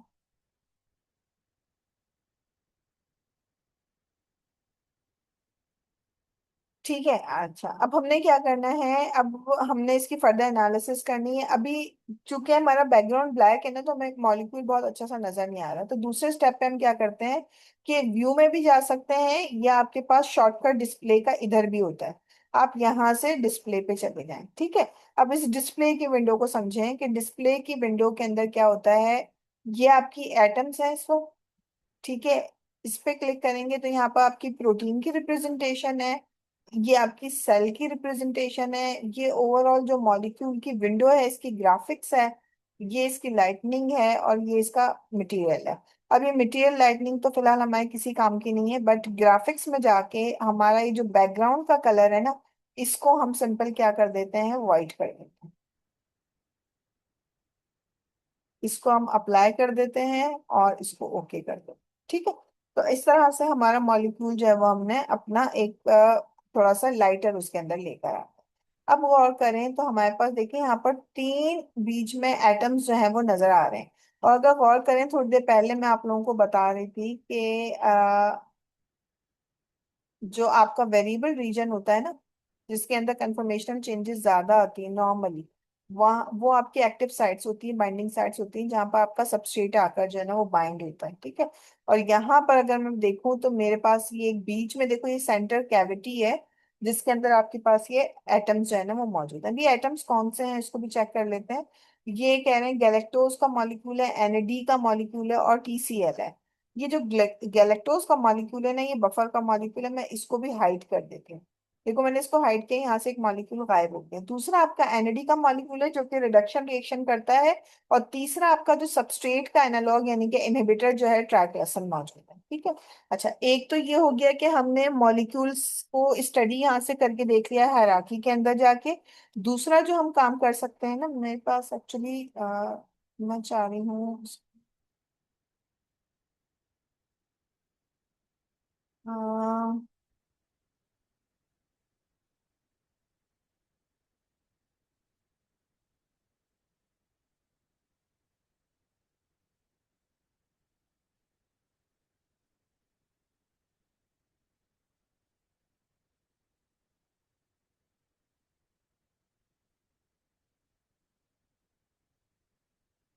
अच्छा कंट्रोल प्लस से हो जाएगा ये, क्या कंट्रोल प्लस से अगर मैं करूँ, चलो ठीक है।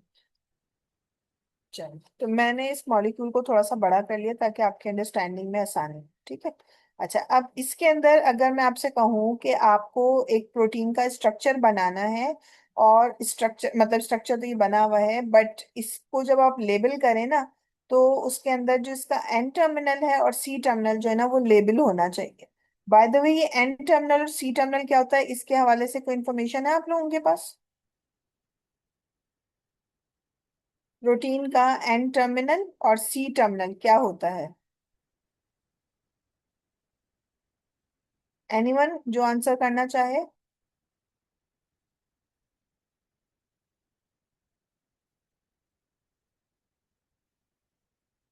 अच्छा चलिए, मैं बता देती हूँ एन टर्मिनल और सी टर्मिनल क्या होता है। हम जाते हैं दोबारा अपने, देखें, प्रोटीन जो है वो अमाइनो एसिड्स की बनी हुई है। ठीक है। अमाइनो एसिड फॉर एग्जांपल ए हो गया, सी हो गया, ठीक है, फिर डी हो गया, फिर ई हो गया, मतलब मैं ऐसे सिर्फ अल्फाबेट लिख रही हूँ यहाँ पर। ठीक है। अब आपको मैंने आपको बताया था कि आपका जो अमाइनो एसिड होता है ना, फॉर एग्जांपल पहला ए जो है वो एलानीन है। अब एलानीन के अंदर क्या होता है, आपके पास सी अल्फा कार्बन होता है, हाइड्रोजन एटम होता है, और मैंने इसीलिए कहा था कि आपको स्ट्रक्चर याद करना पड़ेंगे। हाइड्रोजन एटम होता है आपके पास, एक साइड पर जो है ना कार्बोक्सिलिक ग्रुप होता है। कार्बोक्सिलिक ग्रुप जो है वो नॉर्मली जब हम 2D में लिखते हैं ना, तो आपके राइट साइड के ऊपर आता है। और लेफ्ट साइड के ऊपर आपके पास अमाइनो ग्रुप होता है, और यहाँ पर आपके पास ये आर चेन होती है। ठीक है। अच्छा, इसका मतलब क्या हुआ कि अमाइनो एसिड पहला कोई भी होगा, उसमें जो पहला फंक्शनल ग्रुप होगा वो हमेशा क्या होगा, अमाइनो ग्रुप होगा। ठीक है। फिर ये अमाइनो ग्रुप जो है वो सिस्टीन के साथ, फॉर एग्जांपल सी का मतलब है सिस्टीन के साथ जोड़ा है, तो ये देखो ये आपका पेप्टाइड बॉन्ड बन गया। अभी जो सिस्टीन का मॉलिक्यूल है उसके अंदर भी फिर दोबारा एन आ जाएगा। ठीक है, क्योंकि मैंने कहा था ये वाली चीज तो कंजर्व रहती है सारे अमाइनो एसिड में। फिर सी अल्फा कार्बन आ जाएगा। अब इसके अंदर लेट सपोज यहाँ पे ये हाइड्रोजन आ गया नीचे और आर चेन ऊपर चली गई। ठीक है। अच्छा, ये कोई हार्ड एंड फास्ट रूल नहीं है कि ऊपर और नीचे, बट नॉर्मली बुक्स के अंदर भी देखें तो ये इसी तरह से लिखा हुआ आता है। ठीक है, और फिर ये आपके पास कार्बोक्सिलिक ग्रुप आ गया दोबारा। तो इसका मतलब क्या हुआ कि प्रोटीन की चेन जब भी शुरू होगी वो अमाइनो ग्रुप से शुरू होगी, और जब भी एंड होगी तो वो कार्बोनाइल कार्बन के ऊपर खत्म होगी। तो इस वजह से प्रोटीन का एक कहलाता है एन टर्मिनल और दूसरा कहलाता है सी टर्मिनल। तो एन टर्मिनल जहां से प्रोटीन शुरू हो रही है और सी टर्मिनल जहां पर प्रोटीन एंड हो रही है। ठीक है। तो इस हिसाब से अगर मैं आपसे कहूँ कि आप जो है इस प्रोटीन का एन और सी टर्मिनल जो है वो लेबल करके दें, तो वो कैसे करेंगे? उसके लिए आपने सिंपल कुछ भी नहीं करना, आपने जाना है हायरार्की के अंदर। अ, आपने जाना है व्यू में जाके हायरार्की में जाना है। ठीक है। और हायरार्की में जाके आपने फॉर एग्जांपल ये पहला माइनस हेड है, मैंने देखे जैसे ही इस पे क्लिक किया तो देखे ये वाला हिस्सा मेरा येलो हो गया। ठीक है, ये बिल्कुल जो हमारा टर्मिनल है ये येलो हो गया, ये देखें ये वाला हिस्सा नजर आ रहा है। तो इसका मतलब है कि मेरा ये हिस्सा जो है वह मेरा एंड टर्मिनल है। और दूसरा जो मुझे एक बहुत ही सामने एक एंड नजर आ रहा है वो मेरा ये वाला एंड है। तो इसका मतलब है ये मेरा सी टर्मिनल होगा। और फिर भी इसको चेक करना चाहते हैं तो आप आ जाएं नीचे।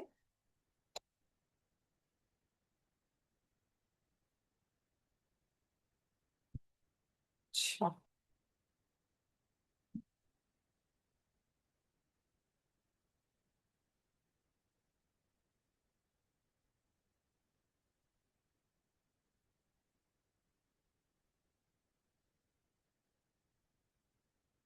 ठीक है, और मैं इसको सिलेक्ट कर देती हूँ। अब जैसे ही मैंने इसको सिलेक्ट किया देखें ये येलो हो गया, तो ये मेरा सी टर्मिनल है। समझ में आ गई बात के एट एन टर्मिनल और सी टर्मिनल को आपने कैसे आइडेंटिफाई करना है। तो यहाँ पर अगर आपको फॉर एग्जांपल इसकी लेबलिंग करनी होगी अगर को, तो आप सिंपल लेबल के लिए आप जाएंगे स्ट्रक्चर में और लेबल के ऊपर जाएंगे और ऐड,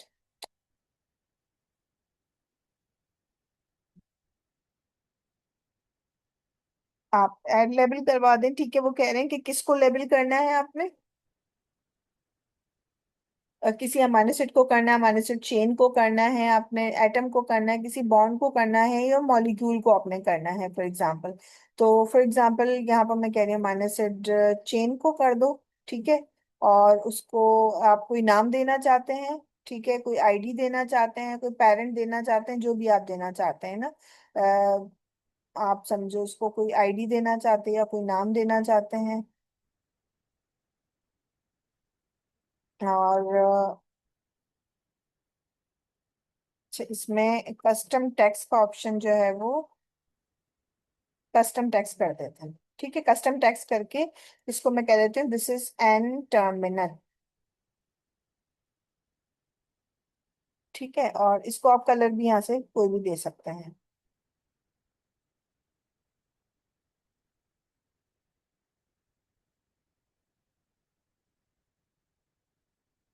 ओके, कर देते हैं ऐसे हम।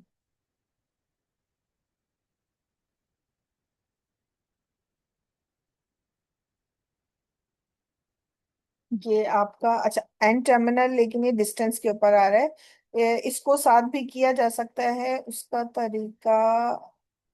तरीका देखना पड़ेगा। खैर, इसको हम जो है वो साथ भी जो है वो लेबल कर सकते हैं, लेकिन अगर आप चाह रहे हैं कि आपका जो एंड टर्मिनल है वो उस अमाइनो एसिड के साथ लेबल है, फॉर एग्जांपल यहाँ पे ये लिखा हुआ आ जाए ल्यूसीन 259, तो वो हम ज्यादा आसानी से आई थिंक कर सकेंगे। हम इसको लेबल में जाएंगे और ऐड करवाएंगे, और इसको हम ये कहेंगे कि भाई अमाइनो एसिड को लेबल कर दो।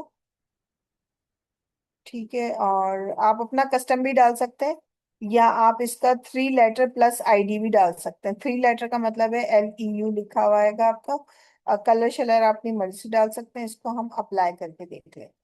अब देखें जैसे मैंने अप्लाई किया यहाँ पर, ये ल्यूसीन 259 जो है वो लिखा हुआ आपके पास आ जाता है। इसका साइज वाइज हम बढ़ा जो है वो सकते हैं। ठीक है, तो अमाइनो एसिड को तो हम साथ साथ कर लेंगे। अच्छा, यहाँ पर एन टर्मिनल का इशू ये आता है कई दफा, क्योंकि ये 3D के अंदर है ना, तो ये आप ये पोजीशन इस पूरे विंडो के अंदर लेबल होती है। तो नॉर्मली उसका सोल्यूशन हम लोग ये निकालते हैं कि फिर इस सॉरी इसकी जो है ना, हम इमेज लेके जिसमें हमें एन और सी टर्मिनल दोनों सामने वाजे नजर आ रहे हैं, और फिर इसको हम क्या करते हैं, फाइल में जाके इसको सेव एज इमेज करवाते हैं, और फिर इसको पेंट में खोल के और फिर वहां पर जाके इसको लेबल कर देते हैं एन टर्मिनल और सी टर्मिनल करके। ठीक है, तो ये हमें थोड़ा सा कुछ करना जो है इसमें समटाइम्स पड़ता है। एक चीज हो गई। मैं इस अभी हमने क्या सीख लिया, हमने हायरार्की सीख ली, हमने हमने जूम इन जूम आउट भी कर लिया, हमने स्ट्रक्चर में जाके इसको लेबल भी कर दिया। अब हम डिस्प्ले में आते हैं दोबारा, और यहाँ देखें फॉर एग्जांपल, अब मुझे अगर एटम्स के ऊपर काम करना है ना, एटम का मतलब होता है अदर देन प्रोटीन मॉलिक्यूल, तो ये तो हमारे प्रोटीन के मॉलिक्यूल है ना। फॉर एग्जांपल लेट सपोज, अच्छा पहले मुझे इसको सेलेक्ट करना पड़ेगा। फॉर एग्जाम्पल ये मेरा एटम्स है, ठीक है। अब इनको मैं यहाँ से डिस्प्ले पे जाके, और मैं जब इसको चाहती हूँ कि इसका जो रिप्रेजेंटेशन है ना, ओवरऑल जो इसका विजुअलाइजेशन है वो थोड़ा सा बेहतर हो जाए, और मैं किसी और स्टाइल में चाह रही हूँ, तो देखिए यहाँ पे आपके पास ऑप्शन है लाइन का। मैं जैसे ही लाइन पे क्लिक करूंगी और अप्लाई करूंगी, तो देखें यहाँ पर ये इसकी रिप्रेजेंटेशन को चेंज हो गई। फिर मैं बॉल एंड स्टिक में इसको चेक करना चाहती हूँ, तो बॉल एंड स्टिक के अंदर देखें वो इस तरह से हो जाएगा। इसी तरह मैं इसको स्केल्ड बॉल एंड स्टिक में अगर करना चाहूंगी तो इस तरह से हो जाएगा। सीपीके में करना चाहिए, ये आपके प्रेजेंटेशन के स्टाइल है, तो आपका मॉलिक्यूल इस तरह से हो जाएगा। पॉलीहेड्रल में जाऊंगी तो आपका मॉलिक्यूल जो है वो इस तरह से हो जाएगा। इट टोटली ऑन यू कि आप अपने मॉलिक्यूल को कैसे देखना चाहते हैं। इवन अगर आपने बॉल एंड स्टिक को जो है वो सिलेक्ट किया है, तो यहाँ से भी आप जाके ना देखें इसकी बॉल के साइज को छोटा बड़ा और स्टिक के साइज को छोटा बड़ा जो है वो कर सकते हैं। मतलब ये चीजें भी आपके अपने हाथ के अंदर होती हैं। फिर कलर जो है फॉर एग्जांपल इस वक्त इसको मैं करती हूँ क्लोज। इस वक्त जो है ये देखें आपके पास जो कलर हुआ हुआ है ना, तो ये ग्रे कलर कार्बन का होता है, रेड कलर ऑक्सीजन का होता है, ब्लू कलर नाइट्रोजन का होता है, और ऑरेंज कलर जो होता है ना वो आपका, ऑरेंज कलर आपका, आई थिंक ऑरेंज चेक करना पड़ेगा किसका होता है।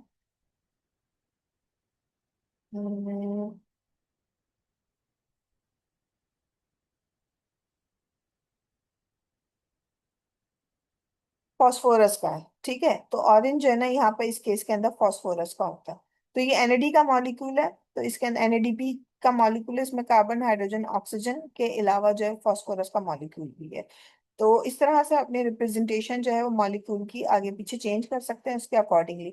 अब अगर आप चाहते हैं कि भाई मुझे एटम के हिसाब से कलर नहीं करना, ठीक है, तो हमारे पास और अदर ऑप्शंस क्या होते हैं कि आप दोबारा जाएं इसके अंदर, और आप यहाँ पर कलर बाय एलिमेंट हुआ हुआ है ना, आप कलर बाय पेरेंट कलर कर दें, कार्बन ऑनली कर दें, मॉलिक्यूल को कलर कर दें। चूंकि अमाइनो एसिड तो है नहीं, तो अमाइनो एसिड को हम कलर नहीं करेंगे। मॉलिक्यूल के पास आपके पास ये वाला भी ऑप्शन आता है, या सेल रेजिड्यू के नाम से भी आप इसको कर सकते हैं। फॉर एग्जाम्पल आप इसको मॉलिक्यूल कलर करना चाहते हैं, ठीक है, तो मॉलिक्यूल के हिसाब से कलर करके इसको अप्लाई कर दें, इसको ओके कर दें। ठीक है, अब ये देखिए आपका यहाँ पे ये व्हाइट कलर का हो जाता है। मैं इसको थोड़ा सा बड़ा करके दिखा दूं आपको। ये देखें आपका ये व्हाइट कलर का हो गया, ठीक है। अच्छा, इसको आप अपनी मर्जी से कलर करना चाहते हैं, दोबारा इसको सिलेक्ट करेंगे, सिलेक्ट करना जरूरी है, ठीक है। और आप इसको कस्टम कलर करें, अपनी मर्जी का कलर करें, ठीक है। और कस्टम कलर करके आप इसको जो भी कलर करना चाहते हैं वो दे दें कलर, आप कोई भी दे दें इसे।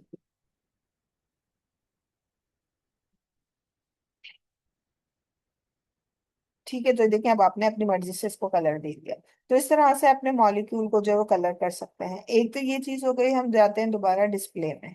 अभी हम थे एटम के ऊपर, ठीक है। अब हम आते हैं अभी चूंकि हमने लेबल किया है, देखिए ये एक ऑप्शन मजीद इसमें ऐड हो गया। पहले जब मैंने डिस्प्ले दिखाया था वहां पर ये लेबल का ऑप्शन नहीं था, बट चूंकि अभी मैंने यहाँ पर लेबल भी ऐड किया हुआ है, तो यहाँ पे ये लेबल का भी आ रहा है कि आपने इस कलर से किया हुआ। आप चाहें तो इसको ऑन एंड ऑफ कर सकते हैं, इसके साइज को छोटा बड़ा कर सकते हैं, इसके कलर को चेंज कर सकते हैं। फिर हम आते हैं प्रोटीन के अंदर। अब प्रोटीन में हमें इस वक्त जो नजर आ रही है ना, ये सॉलिड रिबन का स्टाइल है। आप चाहें तो इसको फ्लैट रिबन के अंदर कन्वर्ट करवा सकते हैं, वो इस तरह से हो जाएगा। लाइन रिबन में लेके जा सकते हैं तो वो ऐसे हो जाएगा।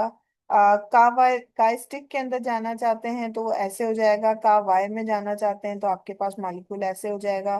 फिर सॉलिड ट्यूब के अंदर जाना चाहते हैं तो ऐसे हो जाएगा। स्केमेटिक में जाना चाहते हैं तो आपका मॉलिक्यूल ऐसे हो जाएगा, ठीक है। और दूसरा, अगर आप गौर से देखें तो इस वक्त जो कलर नजर आ रहा है ना आपको, वो according to the secondary structure नजर आ रहा है। यानी कि अल्फा हेलिक्सेस जो है वो रेड कलर में है, बीटा शीट जो है वो ब्लू कलर में है। ये आप में से किसी ने काइंडली मिस कुरैतुलैन, इसको आपने जो मार्कर चला रही है इसको हटा दें यहाँ से। और ये जो ग्रे कलर जो है ना, ये आपका लूप रीजन जो है वो कहलाता है, ठीक है।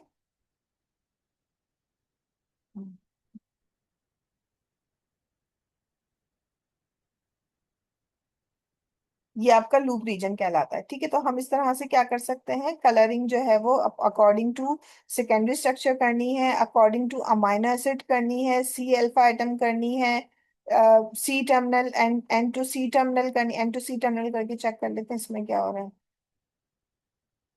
अच्छा, एन टू सी टर्मिनल के अंदर एन, चूंकि देखिए हमारा वो होता है, क्या कहते हैं, सॉरी इसको हम बाहर आ जाऊँ पहले तो। अब एन हमारा जो है वो आपका होता है, थोड़ा सा छोटा करूँ।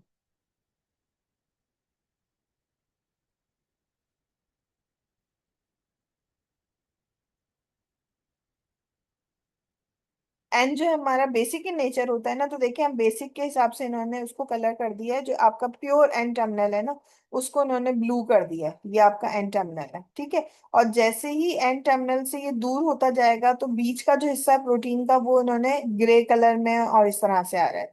फिर जैसे ही ये आपका सी टर्मिनल की तरफ जाता जाएगा ना, आपका कलर जो है वो पिंकिश शेड से, और फिर देखें रेड की तरफ आ जाएगा, जो आके आपका सी टर्मिनल है। यानी कि ये रेड कलर इंडिकेट कर रहा है एसिडिक साइड, और यानी कि आपकी कार्बोक्सिलिक साइड या सी टर्मिनल। और जो ब्लू इंडिकेट कर रहा है वो आपकी अमाइनो साइड या बेसिक साइड, या फिर आपका अमाइनो टर्मिनल एन टर्मिनल को इंडिकेट कर रहा है, ठीक है। तो हम इस तरह से भी अपने मॉलिक्यूल को जो है वो कलर कर सकते हैं। ये तो आगे कि हम किस तरह से डिस्प्ले जो है वो करते हैं।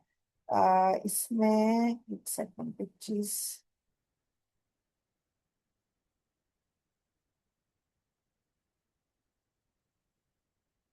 अच्छा, अब इसके अंदर मजीद अब हम क्या कर सकते हैं उसको देख लेते हैं। एडिट में जाके तो वही था हमने, हाँ अब सिलेक्शन के ऊपर यहाँ पे एक बात थी जो बस समझानी थी आप लोगों को। वो क्या थी कि फॉर एग्जांपल मैं इसको बड़ा करती हूँ मॉलिक्यूल को थोड़ा, ठीक है। और इसको मैं इसका हम फ्रंट व्यू लेकर आना चाह रही हूँ, जिसमें आपका मॉलिक्यूल जो है ना वो ज्यादा अच्छा नजर आ रहा हो। अब फॉर एग्जांपल ये मेरा ट्राइक्लोसन का मॉलिक्यूल है, जो कि इनहिबिटर के तौर पर जो यहाँ पर अटैच फॉर्म में मौजूद है, ठीक है। अच्छा, अब मैं चाहती हूँ कि इस मॉलिक्यूल के अतराफ के अंदर जो 5 एंगस्ट्रॉम रीजन में जो अमाइनो एसिड्स है ना, वो मुझे मिल जाए। 5 एंगस्ट्रॉम क्यों करना चाह रही हूँ इसको भी मैं बता देती हूँ अभी आपको। मैं कह रही हूँ कि सिलेक्शन मोड है। या ये कौन कर रहा है, काइंडली आप ये अपने मार्कर्स वगैरह ना चलाएं ना, ये बच्चों वाली हरकतें ना करें मेहरबानी करके।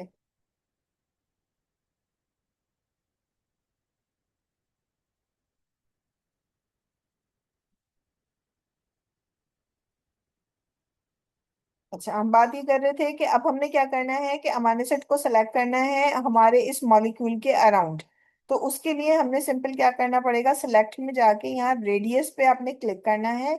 और तकरीबन 5 एंगस्ट्रॉम के रीजन में जो भी अमाइनो एसिड्स आ रहे हैं, ठीक है ना, इंटर या इंट्रा मॉलिक्यूल, ये तो है ही एक मॉलिक्यूल, अगर आपके इन बिटवीन चेन्स होंगे ना तो वो आपका इंटर मॉलिक्यूल हो जाएगा। और एक ही चेन के अंदर 5 एंगस्ट्रॉम रीजन में जो मॉलिक्यूल आ रहे हैं तो वो आपके इंटर मॉलिक्यूल, यहाँ पर मैं ऑल ही को रहने दूंगी सिंपल, ठीक है। तो यहाँ पर आपने जैसे इसको अप्लाई किया तो देखें, अब आपके पास ना यहाँ पर ये कई चीजें जो है ना वो येलो कलर के अंदर आप देखें तो वो हाईलाइट हो गई हैं। ये वो अमाइनो एसिड्स हैं जो कि पॉसिबली इस, ये जो हमारा केमिकल कंपाउंड है इनहिबिटर जो है, इसके 5 एंगस्ट्रॉम रीजन में पाए जाते हैं। और चांसेस हैं कि यही वो अमाइनो एसिड होंगे, इन्हीं में से कुछ अमाइनो एसिड्स होंगे जो कि हमारे इस मॉलिक्यूल के साथ इंटरेक्ट करते होंगे, केमिकल इंटरेक्शन बनाते होंगे। ठीक है, मैं दोबारा बाहर आती हूँ और मैं अभी इसको भी सिलेक्ट करती हूँ और साथ इसको भी सिलेक्ट करती हूँ।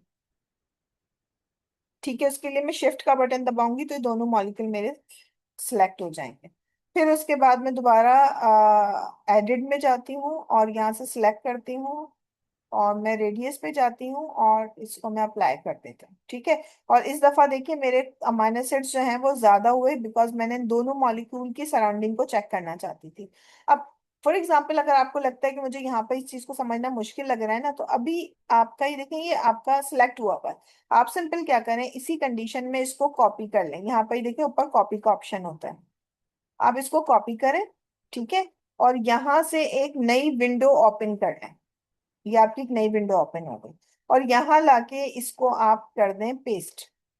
ठीक है, अब इस वक्त जो है ना आपको जो नजर आ रहे हैं ना, वो आपके दोनों मॉलिक्यूल है, ट्राइक्लोसन और एनएडीपी का मॉलिक्यूल, और वो अमीनो एसिड हैं जो कि इसके सराउंडिंग में पाए जाते हैं। आप सिंपल क्या करें, देखें आप इसके डिस्प्ले पे जाके पहले ग्राफिक्स में जाके इसका बैकग्राउंड जो है ना वो वाइट कर दें। वही चीजें जो हमने की थी, आपने सिंपल अभी फिलहाल वही करना है। ठीक है, और प्रोटीन को आप कर दें ऑफ।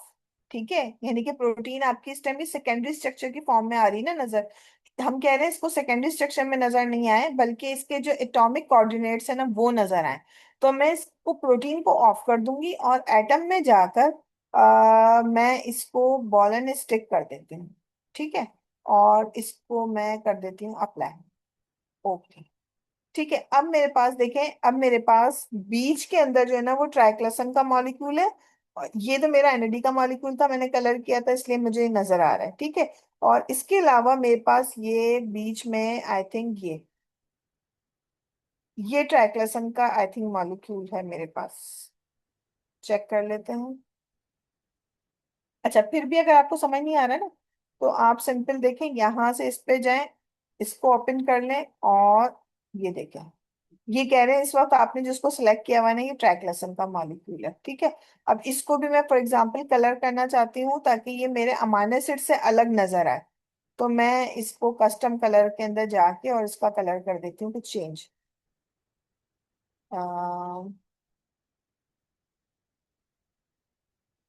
कौन सा कलर, ग्रीन शेड दे देती हूँ। ठीक है, अप्लाई कर दो। ओके, तो अभी देखिए हमारे पास, मैं इसको फिर बड़ा करती हूँ थोड़ा सा, और ये देखें अब मेरे पास। अच्छा, एक चीज मैं और चेंज करती हूँ, मैं क्या चाह रही हूँ कि मेरे अमाइनो एसिड्स जो है ना, ये देखो मैं यहाँ से इसको सिलेक्ट करती हूँ तो मेरे अमाइनो एसिड सारे सिलेक्ट हो गए। ठीक है, इनकी रिप्रेजेंटेशन ना मैं थोड़ी सी चेंज करना चाहती हूँ। मैं चाह रही हूँ ये जो है ना वो लाइन के अंदर नजर आए, बॉल एंड स्टिक के अंदर ना। ठीक है, तो अब देखो मेरे ये अमाइनो एसिड्स हैं जो कि इन दोनों मॉलिक्यूल के 5 एंगस्ट्रॉम रीजन के अंदर जो है ना वो पाए जाते हैं। अब मैंने क्या करना है, मैं ये चेक करना चाहती हूँ कि आइदर इनके दरमियान कोई इंटरेक्शन हो रहा है या नहीं हो रहा। ठीक है, तो उसके लिए मैं अगेन क्या करूंगी, मैं बाहर आके पहले इनको सिलेक्ट कर दूँ। अपने इन दोनों मॉलिक्यूल को मैंने सिलेक्ट किया और केमिस्ट्री में जाकर, बल्कि केमिस्ट्री में तो जाने से पहले मैं क्या कर रही हूँ, मैं ओवरऑल ये पूरा मॉलिक्यूल जो है ना मैंने इसको सिलेक्ट किया और केमिस्ट्री में जाके मैंने इसमें करवा दिए हाइड्रोजन बॉन्ड एटम अटैच। अच्छा, जब प्रोटीन का स्ट्रक्चर क्रिस्टलाइज होता है ना तो उसमें हाइड्रोजन बॉन्ड्स को निकाल दिया जाता है। उसकी वजह ये है कि हर एटम के साथ हाइड्रोजन बॉन्ड जुड़ा हुआ है। तो अगर वो हाइड्रोजन बॉन्ड को हम ऐड करवाते हैं ना तो उसकी वजह से कॉम्प्लेक्सिटी जो है ना मॉलिक्यूल के स्ट्रक्चर को समझने में मुश्किल हो जाती है। तो मौजूद होते हैं लेकिन उसको हाइड कर दिया जाता है। जब हम ये लिगेंड के साथ इंटरेक्शन को चेक कर रहे होते हैं ना, उस वक्त हम क्या कर रहे होते हैं, हम हाइड्रोजन एटम्स को ऑन कर देते हैं, जैसा कि मैंने अभी किया। ठीक है, अच्छा, अब मैंने हाइड्रोजन एटम्स जो है ना वो अपने अमाइनो एसिड के साथ भी ऐड करवा दिए हैं और लिगेंड के साथ भी अटैच करवा दिए। अब मैं देखना चाहती हूँ कि फॉर एग्जांपल ट्राइक्लोसन के साथ जो है या दोनों को भी ले सकती हूँ, ट्राइक्लोसन और एनएडी दोनों को ले लेती हूँ। ठीक है, इसके साथ ये जो अमाइनो एसिड्स हैं ये कोई केमिकल इंटरेक्शन कर रहे हैं या नहीं कर रहे, उसके लिए मैं क्या करूंगी, मैं केमिस्ट्री में जाऊंगी, सॉरी मैं स्ट्रक्चर पे जाऊंगी, मॉनिटर पे जाऊंगी, और मैं इनसे कह रही हूँ कि भाई आपके जो हाइड्रोजन बॉन्ड्स है ना, उनको जरा चेक करके दो कि इनके दरमियान हाइड्रोजन बॉन्डिंग हो रही है कि नहीं। तो अब देखें आप गौर से, तो यहाँ पे ये ग्रीन कलर की डैश लाइंस जो है ना वो बन गई हैं, जो कि इंडिकेट कर रही है कि फॉर एग्जांपल देखो ये डैश लाइन नजर आ रही है, ये डैश लाइन नजर आ रही है। मैं इसको अगर बड़ा कर दूं थोड़ा सा,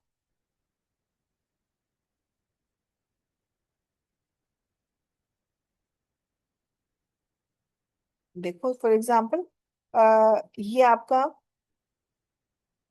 सॉरी, ये आपका एनएडी का मॉलिक्यूल है, ठीक है। और ये एटम जो है आपके इस अमाइनो एसिड के साथ जो है, ये अमाइनो एसिड कौन सा है, इसको अगर आप चेक करना चाहते हैं तो आप इसको जस्ट यहाँ से सिलेक्ट करें, और ये आप इसको यहाँ जाएं, तो ये आपका एस्पार्टिक एसिड है 64 पोजीशन के साथ। यहाँ पे इंडिकेट कर रहा है कि आपका हाइड्रोजन बॉन्ड जो है वो बना रहा है। तो यहाँ से आप सिंपल क्या चेक कर सकते हैं कि कौन से अमाइनो एसिड्स जो है ना वो आपके इंटरेक्शन कर रहे हैं। फिर भी समझ नहीं आ रहा तो आप यहाँ पर आ जाए, देखिए ये कह रहा है कि एक हाइड्रोजन आइटम बन रहा है आपका सीरीन 19 का एनएडी के साथ, आइसोल्यूसिन का एनएडी के साथ, ग्लूटामिन 40 का एनएडी के साथ, वैलिन 65 का एनएडी के साथ, टायरोसिन का जो है वो ट्राइक्लोसन के साथ। ठीक है, तो इसी तरह से आपके पास जो है वो इंटरेक्शन की इतनी सारी जो डिटेल है ना आपके पास वो यहाँ पर आ जाती है। एक तो ये तरीका होता है कि जिस तरह से आप चीजें जो है ना वो एनालाइज कर सकते हैं। अब फर्दर फॉर एग्जांपल मैं ये चाह रही हूँ, ये तो मैंने हाइड्रोजन आइटम्स को किया था ना, अब मैं चाह रही हूँ कि सिर्फ ट्राइक्लोसन के साथ मॉनिटर करो नॉन बॉन्डिंग कॉन्टैक्ट्स। ठीक है, अभी तो हाइड्रोजन बॉन्ड किए थे ना, तो नॉन बॉन्डिंग कॉन्टेक्ट जो है ना उसको आइडेंटिफाई करो। अब जब मैंने इस पे क्लिक किया ना, वो कह रहा है कि आप इसमें क्या क्या चेक करना चाह रहे हो, इलेक्ट्रोस्टैटिक इंटरेक्शन, हाइड्रोफोबिक इंटरेक्शंस, क्या बम्स को भी चेक करना, मैं कह रही हूँ बम्स को फिलहाल ना लो, ठीक है ना, या अदर इंटरेक्शंस। ठीक है, तो इनको जो है वो करना है। तो अब देखो मैं इसको जैसे ही यहाँ से ओके करूंगी तो बैक साइड के ऊपर जहां जहां कोई एक्स्ट्रा आपके इंटरेक्शंस हो रहे होंगे ना तो वो भी आ जाएंगे। मैं इसको यहाँ से जस्ट ओके करती हूँ, तो ये देखें आपके पास यहाँ पे ये इंटरेक्शन जो है वो मजीद बढ़ गए। ठीक है, ये आपके नॉन बॉन्ड जो इंटरेक्शंस है ना वो ये है कि टायरोसिन ट्राइक्लोसन के साथ, NADTCl के साथ, NADTCl, NADTCl, tyrosine tyrosine TCl के साथ, फिर एलानिन TCl के साथ। तो आपके पास ये जो नॉन बॉन्डिंग कॉन्टैक्ट्स है ना वो भी आपको यहाँ पर नजर आ जाते हैं। तो इस तरह से आप क्या कर सकते हैं, आपका जो डॉकिंग का भी जो रिजल्ट आएगा ना आप उसको यहाँ पर एनालाइज कर सकेंगे। एक तो ये तरीका हो गया। दूसरा तरीका क्या होता है कि फॉर एग्जाम्पल ये आपका मॉलिक्यूल था ना, ठीक है, आप इसको चेक करना चाह रहे थे, मतलब आपको वो काम मुश्किल लग रहा है कि इंटरेक्शन कैसे हो रहा है और वो आपको निकालना नहीं आ रहा ना, तो उसका एक और तरीका क्या होता है, आसानों में आपको बता देती हूँ। वो ये है कि आपने अपना फॉर एग्जांपल ये मॉलिक्यूल जो है इसको सिलेक्ट कर लिया, ठीक है, और यहाँ आप ये रिसेप्टर लीगेंड के ऊपर आ गए, इंटरेक्शन के ऊपर, ठीक है, और यहाँ से आपने इसको कहा कि शो 2D डायग्राम। ठीक है, तो ये देखें आपकी ये जो है ना वो एक 2D डायग्राम बना देगा कि किस तरह से ट्राइक्लोसन का मॉलिक्यूल जो है ना वो आपके मॉलिक्यूल के साथ जो है वो इंटरेक्शन कर रहा है। जो आपके ग्रीन कलर की जो लाइन है ना वो इंडिकेट कर रही है आपकी हाइड्रोजन बॉन्ड्स को, और जो लाइट ग्रीन है ये वंडरवॉल को, ठीक है, जो पिंक कलर की पाई पाई इंटरेक्शंस को, और ये भी आपके अल्काइल जो इंटरेक्शंस होते हैं ना, पाई पाई टाइप के इंटरेक्शंस होते हैं, या फिर ये आपके हाइड्रोफोबिक इंटरेक्शंस होते हैं, उसको इंडिकेट कर रही है। तो बाहर ऐसा लग रहा है कि टायरोसिन 156 और NAD जो है ये आपके ट्राइक्लोसन मॉलिक्यूल के साथ हाइड्रोजन बॉन्ड बना। ठीक है, तो इस तरह से हम क्या कर सकते हैं, आपका डिस्कवरी स्टूडियो के ऊपर, अब आप इसको चाहें जितना भी आप वो कर लें। फॉर एग्जाम्पल अगर आप इसको तुम स्पिन पे, इसको मैं यहाँ से बंद करती हूँ, ठीक है, मैं इस विंडो पे हूँ और मैं यहाँ आके अगर मैं स्पिन पे लगाना चाहूँ तो आपका मॉलिक्यूल जो है वो इस तरह से मूव करना शुरू कर देगा। ठीक है, इसी तरह से अब ये रॉक के अंदर क्या करेगा आई डोंट नो, ये आई थिंक इसकी स्पिनिंग की कुछ वो है, स्पिन को ऑफ कर देते हैं। तो इस वक्त ये रॉक कर रहा है, ठीक है, ये रॉक कर रहा है, और इसको हम विगल करना चाहते हैं तो, और इसकी स्पिनिंग को हटाना चाहते हैं। ठीक है, तो ये इस तरह से नजर आता है। तो खैर ये तो विजुअलाइजेशन, अगर आपने कुछ ऐसी कुछ बनानी है स्टोरी बोर्ड में। अच्छा, अब आजकल आपको पता है वो एआई का दौर आ गया है, लोग वीडियोस बनाते हैं उसको स्क्रीन करके और फिर आपके डिफरेंट प्लेटफॉर्म के ऊपर शेयर करते हैं। तो यहाँ पर आप अपने डिफरेंट सीन्स को ऐड करके पूरा कोई स्टोरी बोर्ड जो है वो बना सकते हैं। बट कैसे, ऑनेस्टली स्पीकिंग, मैंने भी इसको आज ही देखा है, इसलिए इतना मुझे आइडिया नहीं है कि कैसे काम करेगा। बाकी आपके पास स्टीरियो व्यू अगर आप बनाना चाहते हैं तो देखें, आपके पास इस तरह से ये दो मॉलिक्यूल का जो है ना वो स्टीरियो व्यू जो है ना वो बन जाता है। ठीक है, दो विंडो एक साथ जो है वो आपकी स्टीरियो व्यू के अंदर जो है वो खुल जाते हैं। ठीक है, व्यू में गए, इसका स्टीरियो मैं ऑफ कर देती हूँ। केमिस्ट्री के अंदर हमने हाइड्रोजन बॉन्ड को ऐड करवा दिया। आप इसके अंदर सिंगल बॉन्ड, ट्रिपल बॉन्ड इनको देखना चाहते हैं तो वो कर सकते हैं। स्ट्रक्चर के अंदर लेबल मॉनिटरिंग हमने देख ली, एनिमेशन भी ऑलमोस्ट वही चीज होती है। सरफेस को हमने देखना था कि सरफेस अगर हम ऐड करके देखना चाहते हैं तो इसको हम जस्ट सॉल्वेंट कर देते हैं और इसको इसको हम ओके कर देते हैं। ठीक है, अब यहाँ तो देखो आपका ये अब मॉलिक्यूल जो है ना ये बता रहे हैं कि आपका इस मॉलिक्यूल की जो ओवरऑल सरफेस है वो कैसी नजर आ रही है, एसिडिक है, बेसिक है, न्यूट्रल है। तो आप देखेंगे जो आपके डार्कर रेड कलर है ना ये आपके एसिडिक अमाइनो एसिड हैं, जो डार्कर ब्लू है वो आपके बेसिक अमाइनो एसिड्स हैं। और बाकी जो रेस्ट ऑफ जो आपका ग्रे कलर का पोर्शन है ये आपका हाइड्रोफोबिक जो है वो बिग बॉन्ड जो है वो आपकी हो सकती है। तो ओवरऑल अगर हम देखें तो हमारे पास जो है वो अच्छे खासे रेड एंड ब्लू कलर के मॉलिक्यूल जो है वो ऊपर सरफेस पे नजर आ रहे हैं। ठीक है, किसी हिस्से में ज्यादा है, किसी हिस्से में कम है। तो इस तरह से हम इसका सरफेस व्यू जो है वो बना सकते हैं। इसके सीक्वेंस में अगर आप चाहें तो इसका सीक्वेंस जो है वो देखना चाहें तो देखें, ये आपका सीक्वेंस यहाँ पर आपको नजर आ जाता है। और इसी जगह हमने इस पे जाके इसका रामाचंद्रन प्लॉट देखना चाहें तो देखें, इसका रामाचंद्रन प्लॉट जो है वो बन जाएगा। और इसका अगर आप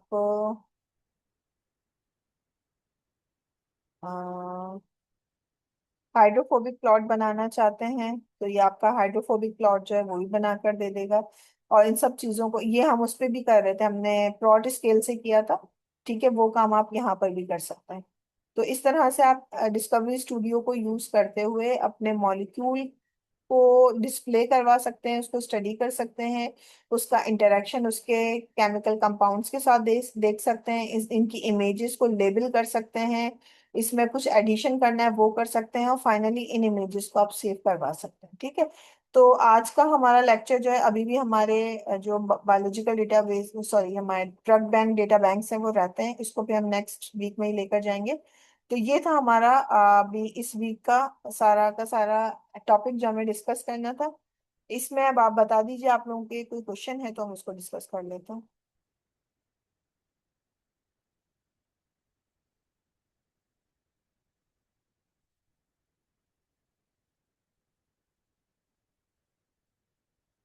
जी जी जी जवेरिया। मेरा जो फर्स्ट क्वेश्चन है वो ये है कि डिस्कवरी स्टूडियो में जो हायरार्की थी उसके अंदर जो चेन थी वो अल्फाबेट्स की फॉर्म में थी और एक जो लेटर था वो 3 टाइम्स आ रहा था। तो क्या ऐसा हर दफा होता है? फर्स्ट नहीं, टाइम जो बिल्कुल फर्स्ट नहीं। टाइम नहीं, ए आया था उसके।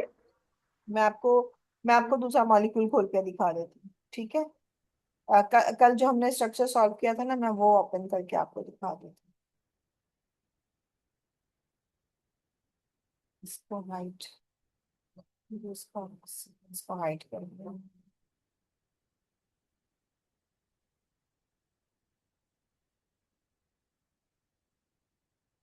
ठीक है, ये बिल्कुल नई विंडो है। अब इसके अंदर मैं खोल रही हूँ। हम हाँ, हमारा जो कल वाला मॉडल है ना उसको खोल लेते हैं।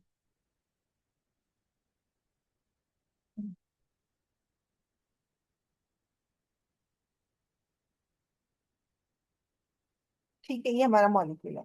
अब जाएंगे हम व्यू में और इसकी हायरार्की में जाते हैं। अब इसमें देखो सिर्फ एक ही चेन थी, इसमें कोई लिगेंड नहीं था। तो आपके पास यहाँ पर ये वही एक चेन आ रही है।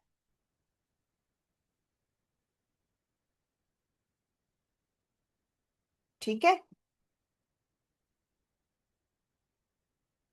और कुछ भी आपके पास यहाँ पर आपको नजर नहीं आ रहा?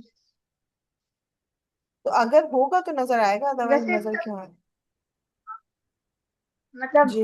अगर सिर्फ उसकी बात नहीं करते, अगर 3 टाइम्स आ रहा है, फर्स्ट टाइम वाले में अमाइनो एसिड्स हैं, सेकंड टाइम वाले में लिगेंड्स हैं, थर्ड टाइम्स वाले में वाटर मॉलिक्यूल है, फिर उसके बाद अगर फोर्थ टाइम आता है तो फिर वो किस चीज को इंडिकेट करेगा?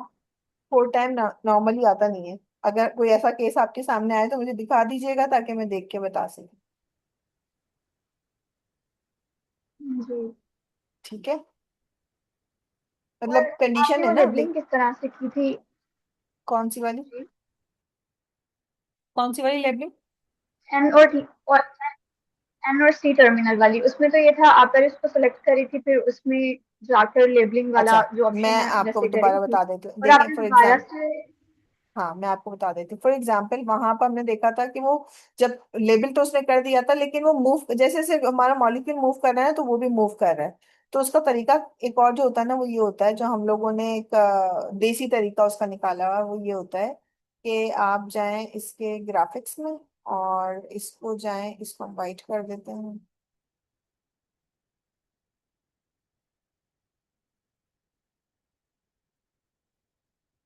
ठीक है, और इसमें मैं पहले तो देखूं कि टर्मिनल है कहाँ पर हमारे।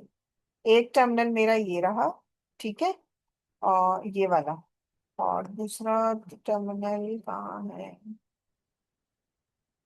दूसरा कोई टर्मिनल नजर आ रहा है आप लोगों को? हम्म,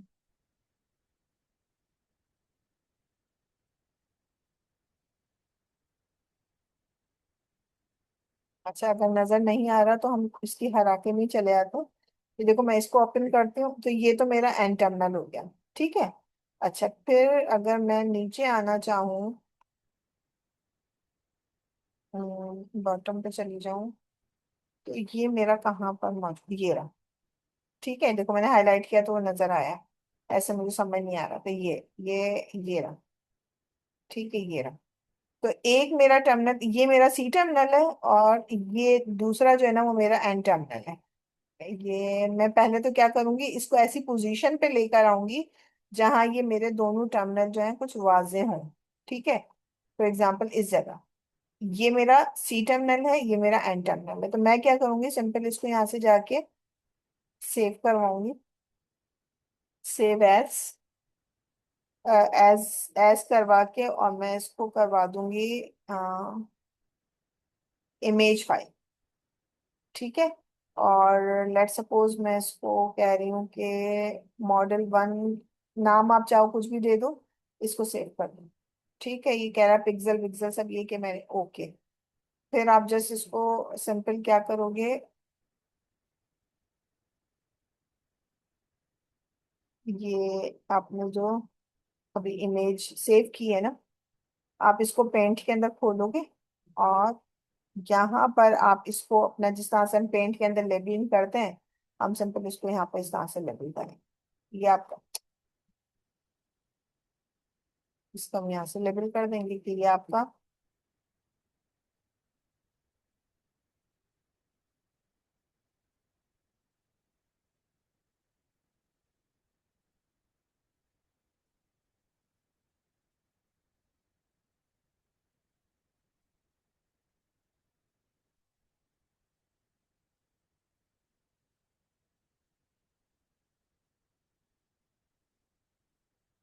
ये नजर आ रहा है आप लोगों को? फाइनली कंफर्म करिएगा। विंडो नजर आ रही है आप लोगों को? Yes ma'am. जी मैम आ आ रही रही है। है। ठीक है, ठीक है। अच्छा, मेरे पास एक्चुअली थोड़ा सा हैंग हुआ था इस वजह से। ठीक है, तो हम यहाँ पे इसको, जो हमारा एक जो देसी तरीका हम जो कर रहे होते हैं ना, वो ये कर रहे होते हैं कि इसको हम एन टर्मिनल लाइक, ठीक है, और इसमें आप कलर वलर अपनी मर्जी से दे सकते हैं जो देना चाहें।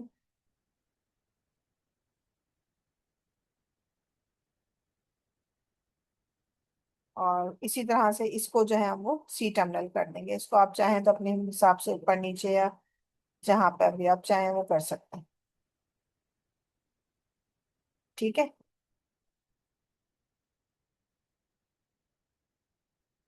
जी। ये आप एन टर्मिनल, इसी तरह आप इसको सी टर्मिनल कर लेंगे, तो आपकी इमेज जो है आपके पेपर के लिए रेडी हो जाती है।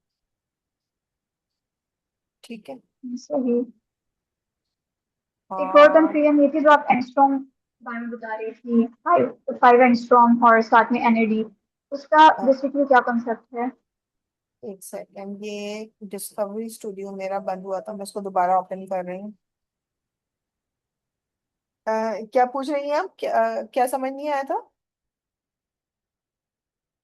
जो आप एंगस्ट्रॉम की बात करी थी और एनएडी की, उसके जो वहां पे मॉलिक्यूल था उसकी लेबलिंग करी थी, तो वो थोड़ी लाइक उसका मेन कॉन्सेप्ट क्या था? एक सेकेंड दोबारा बता देती हूँ उसको।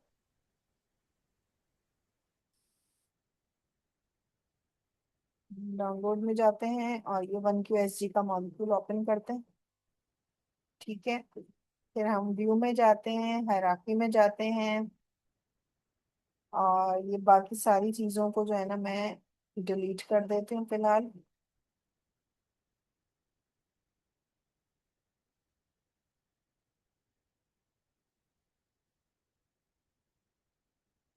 और यहाँ से भी बाकी सारी चीजों को मैं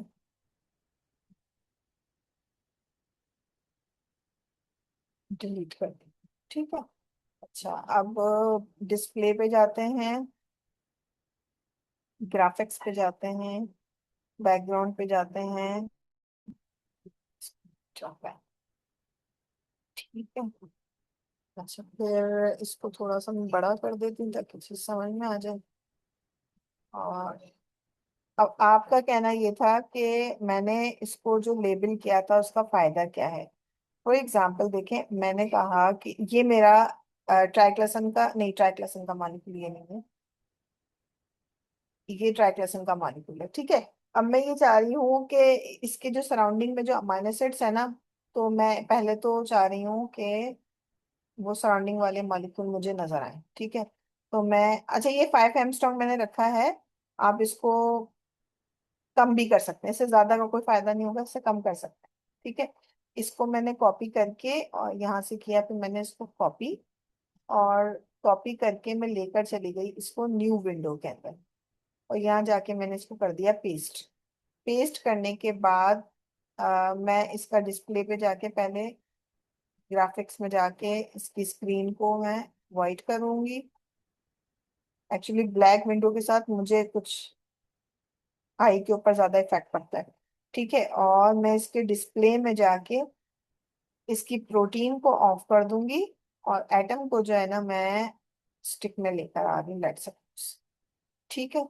और ये कर दिया मैंने, और उसके बाद मैंने एक काम और किया, इसको थोड़ा सा फिर बड़ा कर देती हूँ। ठीक है।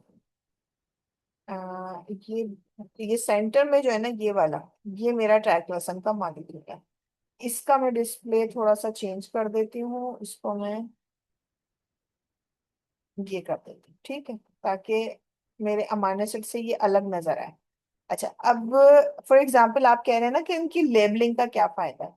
लेबलिंग का फायदा ये होता है कि फॉर एग्जांपल आपने एक इंटरेक्शन बनाया। ठीक है। पहले चलो इंटरेक्शन भी इसका दोबारा बना देते हैं, बंद हो गई थी विंडो एक्चुअली। स्ट्रक्चर पे गए, केमिस्ट्री पे गए, पहले हाइड्रोजन एटम ऐड करवाया, फिर स्ट्रक्चर पे गए, फिर हमने मॉनिटर करवाया हाइड्रोजन बॉन्ड।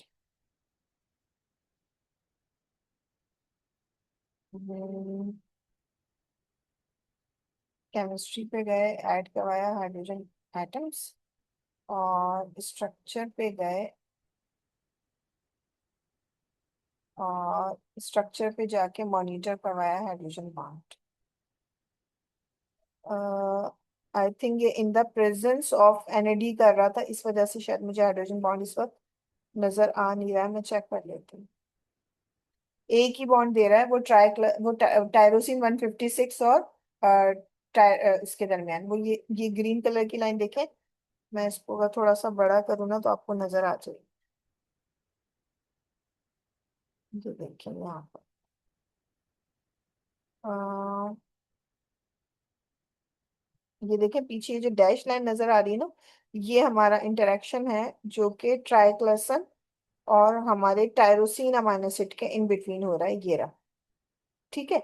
अच्छा, अब आपका क्वेश्चन ये था कि इसको जो है वो लेबल करने की क्या जरूरत है, उसकी लॉजिक समझ में नहीं आई। फॉर एग्जाम्पल, इसको अगर मैं प्रेजेंट करना चाहती हूँ पेपर के हिसाब में, ठीक है, मैं इसका अभी भी जो है ना एक काम करती हूँ कि जो अमाइनो एसिड्स है ना उसको मैं सिर्फ डिस्प्ले में जाके और इसको लाइन में कर देती हूँ ताकि थोड़ा सा हैवीनेस कम हो इसकी। ठीक है। अच्छा, अब एक तो ये कि थोड़ा सा वो हैवी इसका जो है वो कम होगा। यहाँ ये देखो तो गौर से, ये आपको ये जो डैश लाइन नजर आ रही है ना, ये रही, ये आपका हाइड्रोजन बॉन्ड बन रहा है। ठीक है। अब मैं चाह रही हूँ कि इसको लेबल करना, तो मैं जस्ट इसको सिलेक्ट करूंगी। ठीक है, और यहाँ लेबल में जाके ऐड करवा दूंगी। और एक सेकंड, बल्कि एक चीज और गलती हुई है, क्योंकि इसमें अमाइनो एसिड्स भी मौजूद है, ये केमिकल कंपाउंड भी मौजूद है, तो एक वक्त में मैं अमाइनो एसिड को फॉर एग्जांपल पहले लेबल करना चाह रही हूँ। तो मैं लेबल करूंगी, ऐड करवाऊंगी अमाइनो एसिड्स। ठीक है, अमाइनो एसिड को लेबल कर दो। किस तरह से लेबल करो? कि इनका 3 लेटर और जो इनकी पोजीशन है ना वो नजर आए। ठीक है। फिर कलर वलर क्या करना है, आप कलर कुछ देना चाह रहे हैं, लेट सपोज मैं ये कलर डार्क करना चाह रही हूँ, थोड़ा सा अप्लाई कर देती हूँ। ठीक है। आप इसका साइज भी चेंज करना चाहते हैं, बड़ा करना चाहते हैं तो आप बड़ा करवा दें, और बड़ा करना है तो और बड़ा करवा दें। ठीक है, एरियल में रखना है या जिसमें भी आपने, इसको फिलहाल इसी में रहने देते हैं, इसको अप्लाई कर देते हैं, ओके कर देते हैं। ठीक है। तो अब ये देखें, अब आपको कुछ नजर आ रहा है स्क्रीन के ऊपर? जी स्टूडेंट्स, नजर आ रहा है कि अब आपको क्लियर व्यू में नजर आ रहा है कि कौन सा अमाइनो एसिड जो है ना वो आपके लिगेंड के साथ इंटरेक्शन में इन्वॉल्व। तो इस किस्म की पिक्चर्स अगर आप गौर करें तो जब डॉकिंग के पेपर्स या मॉडलिंग के जो पेपर्स आते हैं ना, तो इस किस्म की पिक्चर्स आपको चाहिए होती हैं, वो इसी तरह से जनरेट की जाती है। ठीक है।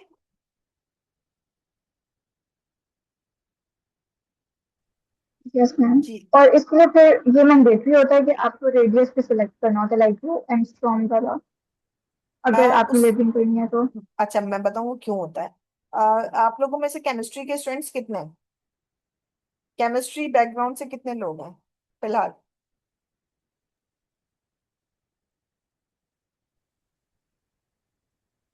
जवेरी, आप केमिस्ट्री बैकग्राउंड की? नो, बायोटेक है मेरा background। अच्छा चलें, मैं आपको बता देती हूँ, छोड़ दें इसको। जो बॉन्डिंग होती है ना, उसके लिए दो आइटम्स के दरमियान में एक खास डिस्टेंस का होना जरूरी है। जैसे कि हाइड्रोजन बॉन्ड जो है ना वो सिर्फ और सिर्फ बनेगा ही उस वक्त जब आपके जो दो आइटम है ना वो आपके 2.5 एंगस्ट्रॉम से कम डिस्टेंस के ऊपर होंगे। अगर 2.5 से कम डिस्टेंस पे है तो और वो अगर एक एटम आपका इलेक्ट्रोनेगेटिव है, दूसरा आपका हाइड्रोजन एटम है, तो ज्यादा चांस है कि वो एक दूसरे के साथ हाइड्रोजन बॉन्ड बना लेंगे। लेकिन अगर ये इंटरेक्शन बढ़ जाए कि एक एटम जो है वो आपका 4 एंगस्ट्रॉम पे पड़ा हुआ है, दूसरा जो है वो आपका कहीं और है, तो अब आपका हाइड्रोजन बॉन्ड बनना जो है ना वो मुश्किल है, नामुमकिन है।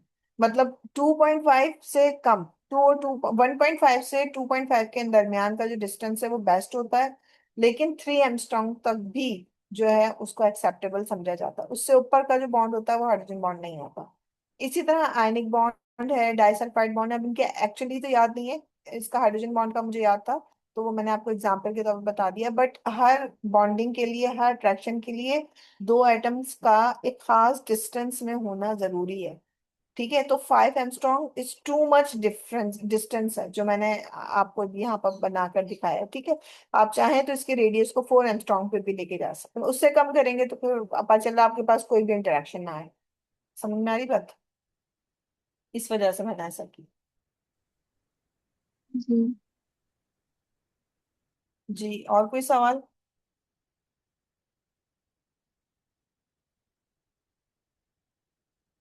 एक और क्वेश्चन, जो वर्ड सेट था उसमें जो डिफरेंट सेट्स थे, लाइक उसमें पता चल रहा था वन पे एरर है, सेकंड पे डिफरेंट डिफरेंट उसका डिस्क्रिप्शन आ रहा था, तो किस बेस पे होता है, लाइक वो इतने डिजिट्स कहाँ से आ गए 1 to 47 अगर हैं तो वर्ड आ, सेट में। किस में कह रही हैं आप? वो जो प्लॉट पहले देखा था प्रोसा या सेव्स में, और वर्ड चेक थे, हाईलाइटेड से नंबर्स थे एक साइड पे। प्रोसा में, प्रोसा में तो नहीं जो था। रिजल्ट्स निकले थे उसमें फोर फोर टाइप्स थी उसमें, एक वर्ड चेक था। वर्ड चेक, वर्ड चेक की बात कर रही हैं आप? ये जी। ये बात कर, जी जी हाँ। ये मैंने कहा ये सारी की सारी वार्निंग्स हैं। वो जो रेड वाली है ना वो थोड़ी सी मतलब वो है, डेंजरस जोन वाली है, बाकी ये जो है ना वो एक्सेप्टेबल होती है। तो ये कहते हैं कि इनको बेहतर कर लिया जाए तो सही है, लेकिन चूंकि बहुत ज्यादा नहीं है तो हम इसको फिर भी लेकर चल लेते हैं जैसे तैसे।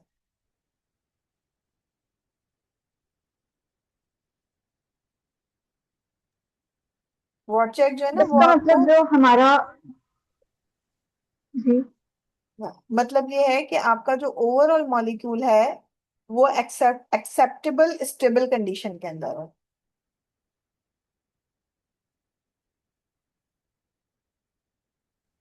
और ये जो ठीक है नंबर्स हैं इसका ही मतलब है इसमें 47 बन रहे हैं।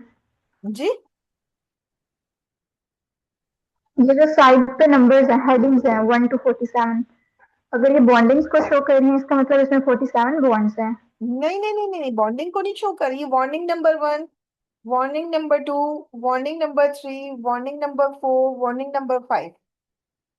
समझ में आ रही बात? ये वार्निंग्स को नंबर दिया हुआ है, इसका ताल्लुक बॉन्ड से नहीं है और इवन पोजीशन से भी नहीं है। देखिए ना, फॉर एग्जांपल इस वक्त ये मैंने कौन सी खोली हुई, 26 खोली हुई है, 26 है ये वाली। ठीक है।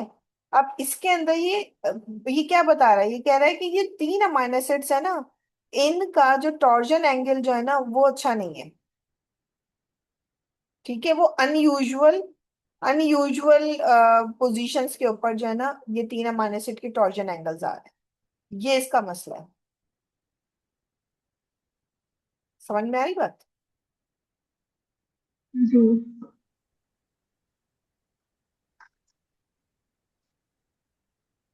ओके, एनी मोर मतलब क्वेश्चन? जितनी चीजें उसने वहां पे पॉइंट आउट की हैं, प्रोसेस किए हैं, उसकी बेस पे नंबर्स हैं। उस एनालिसिस में उसने 47 पॉइंट्स एक्सट्रैक्ट किए हैं। जी जी जी, 47 जगह पे उसको इश्यूज नजर आए हैं।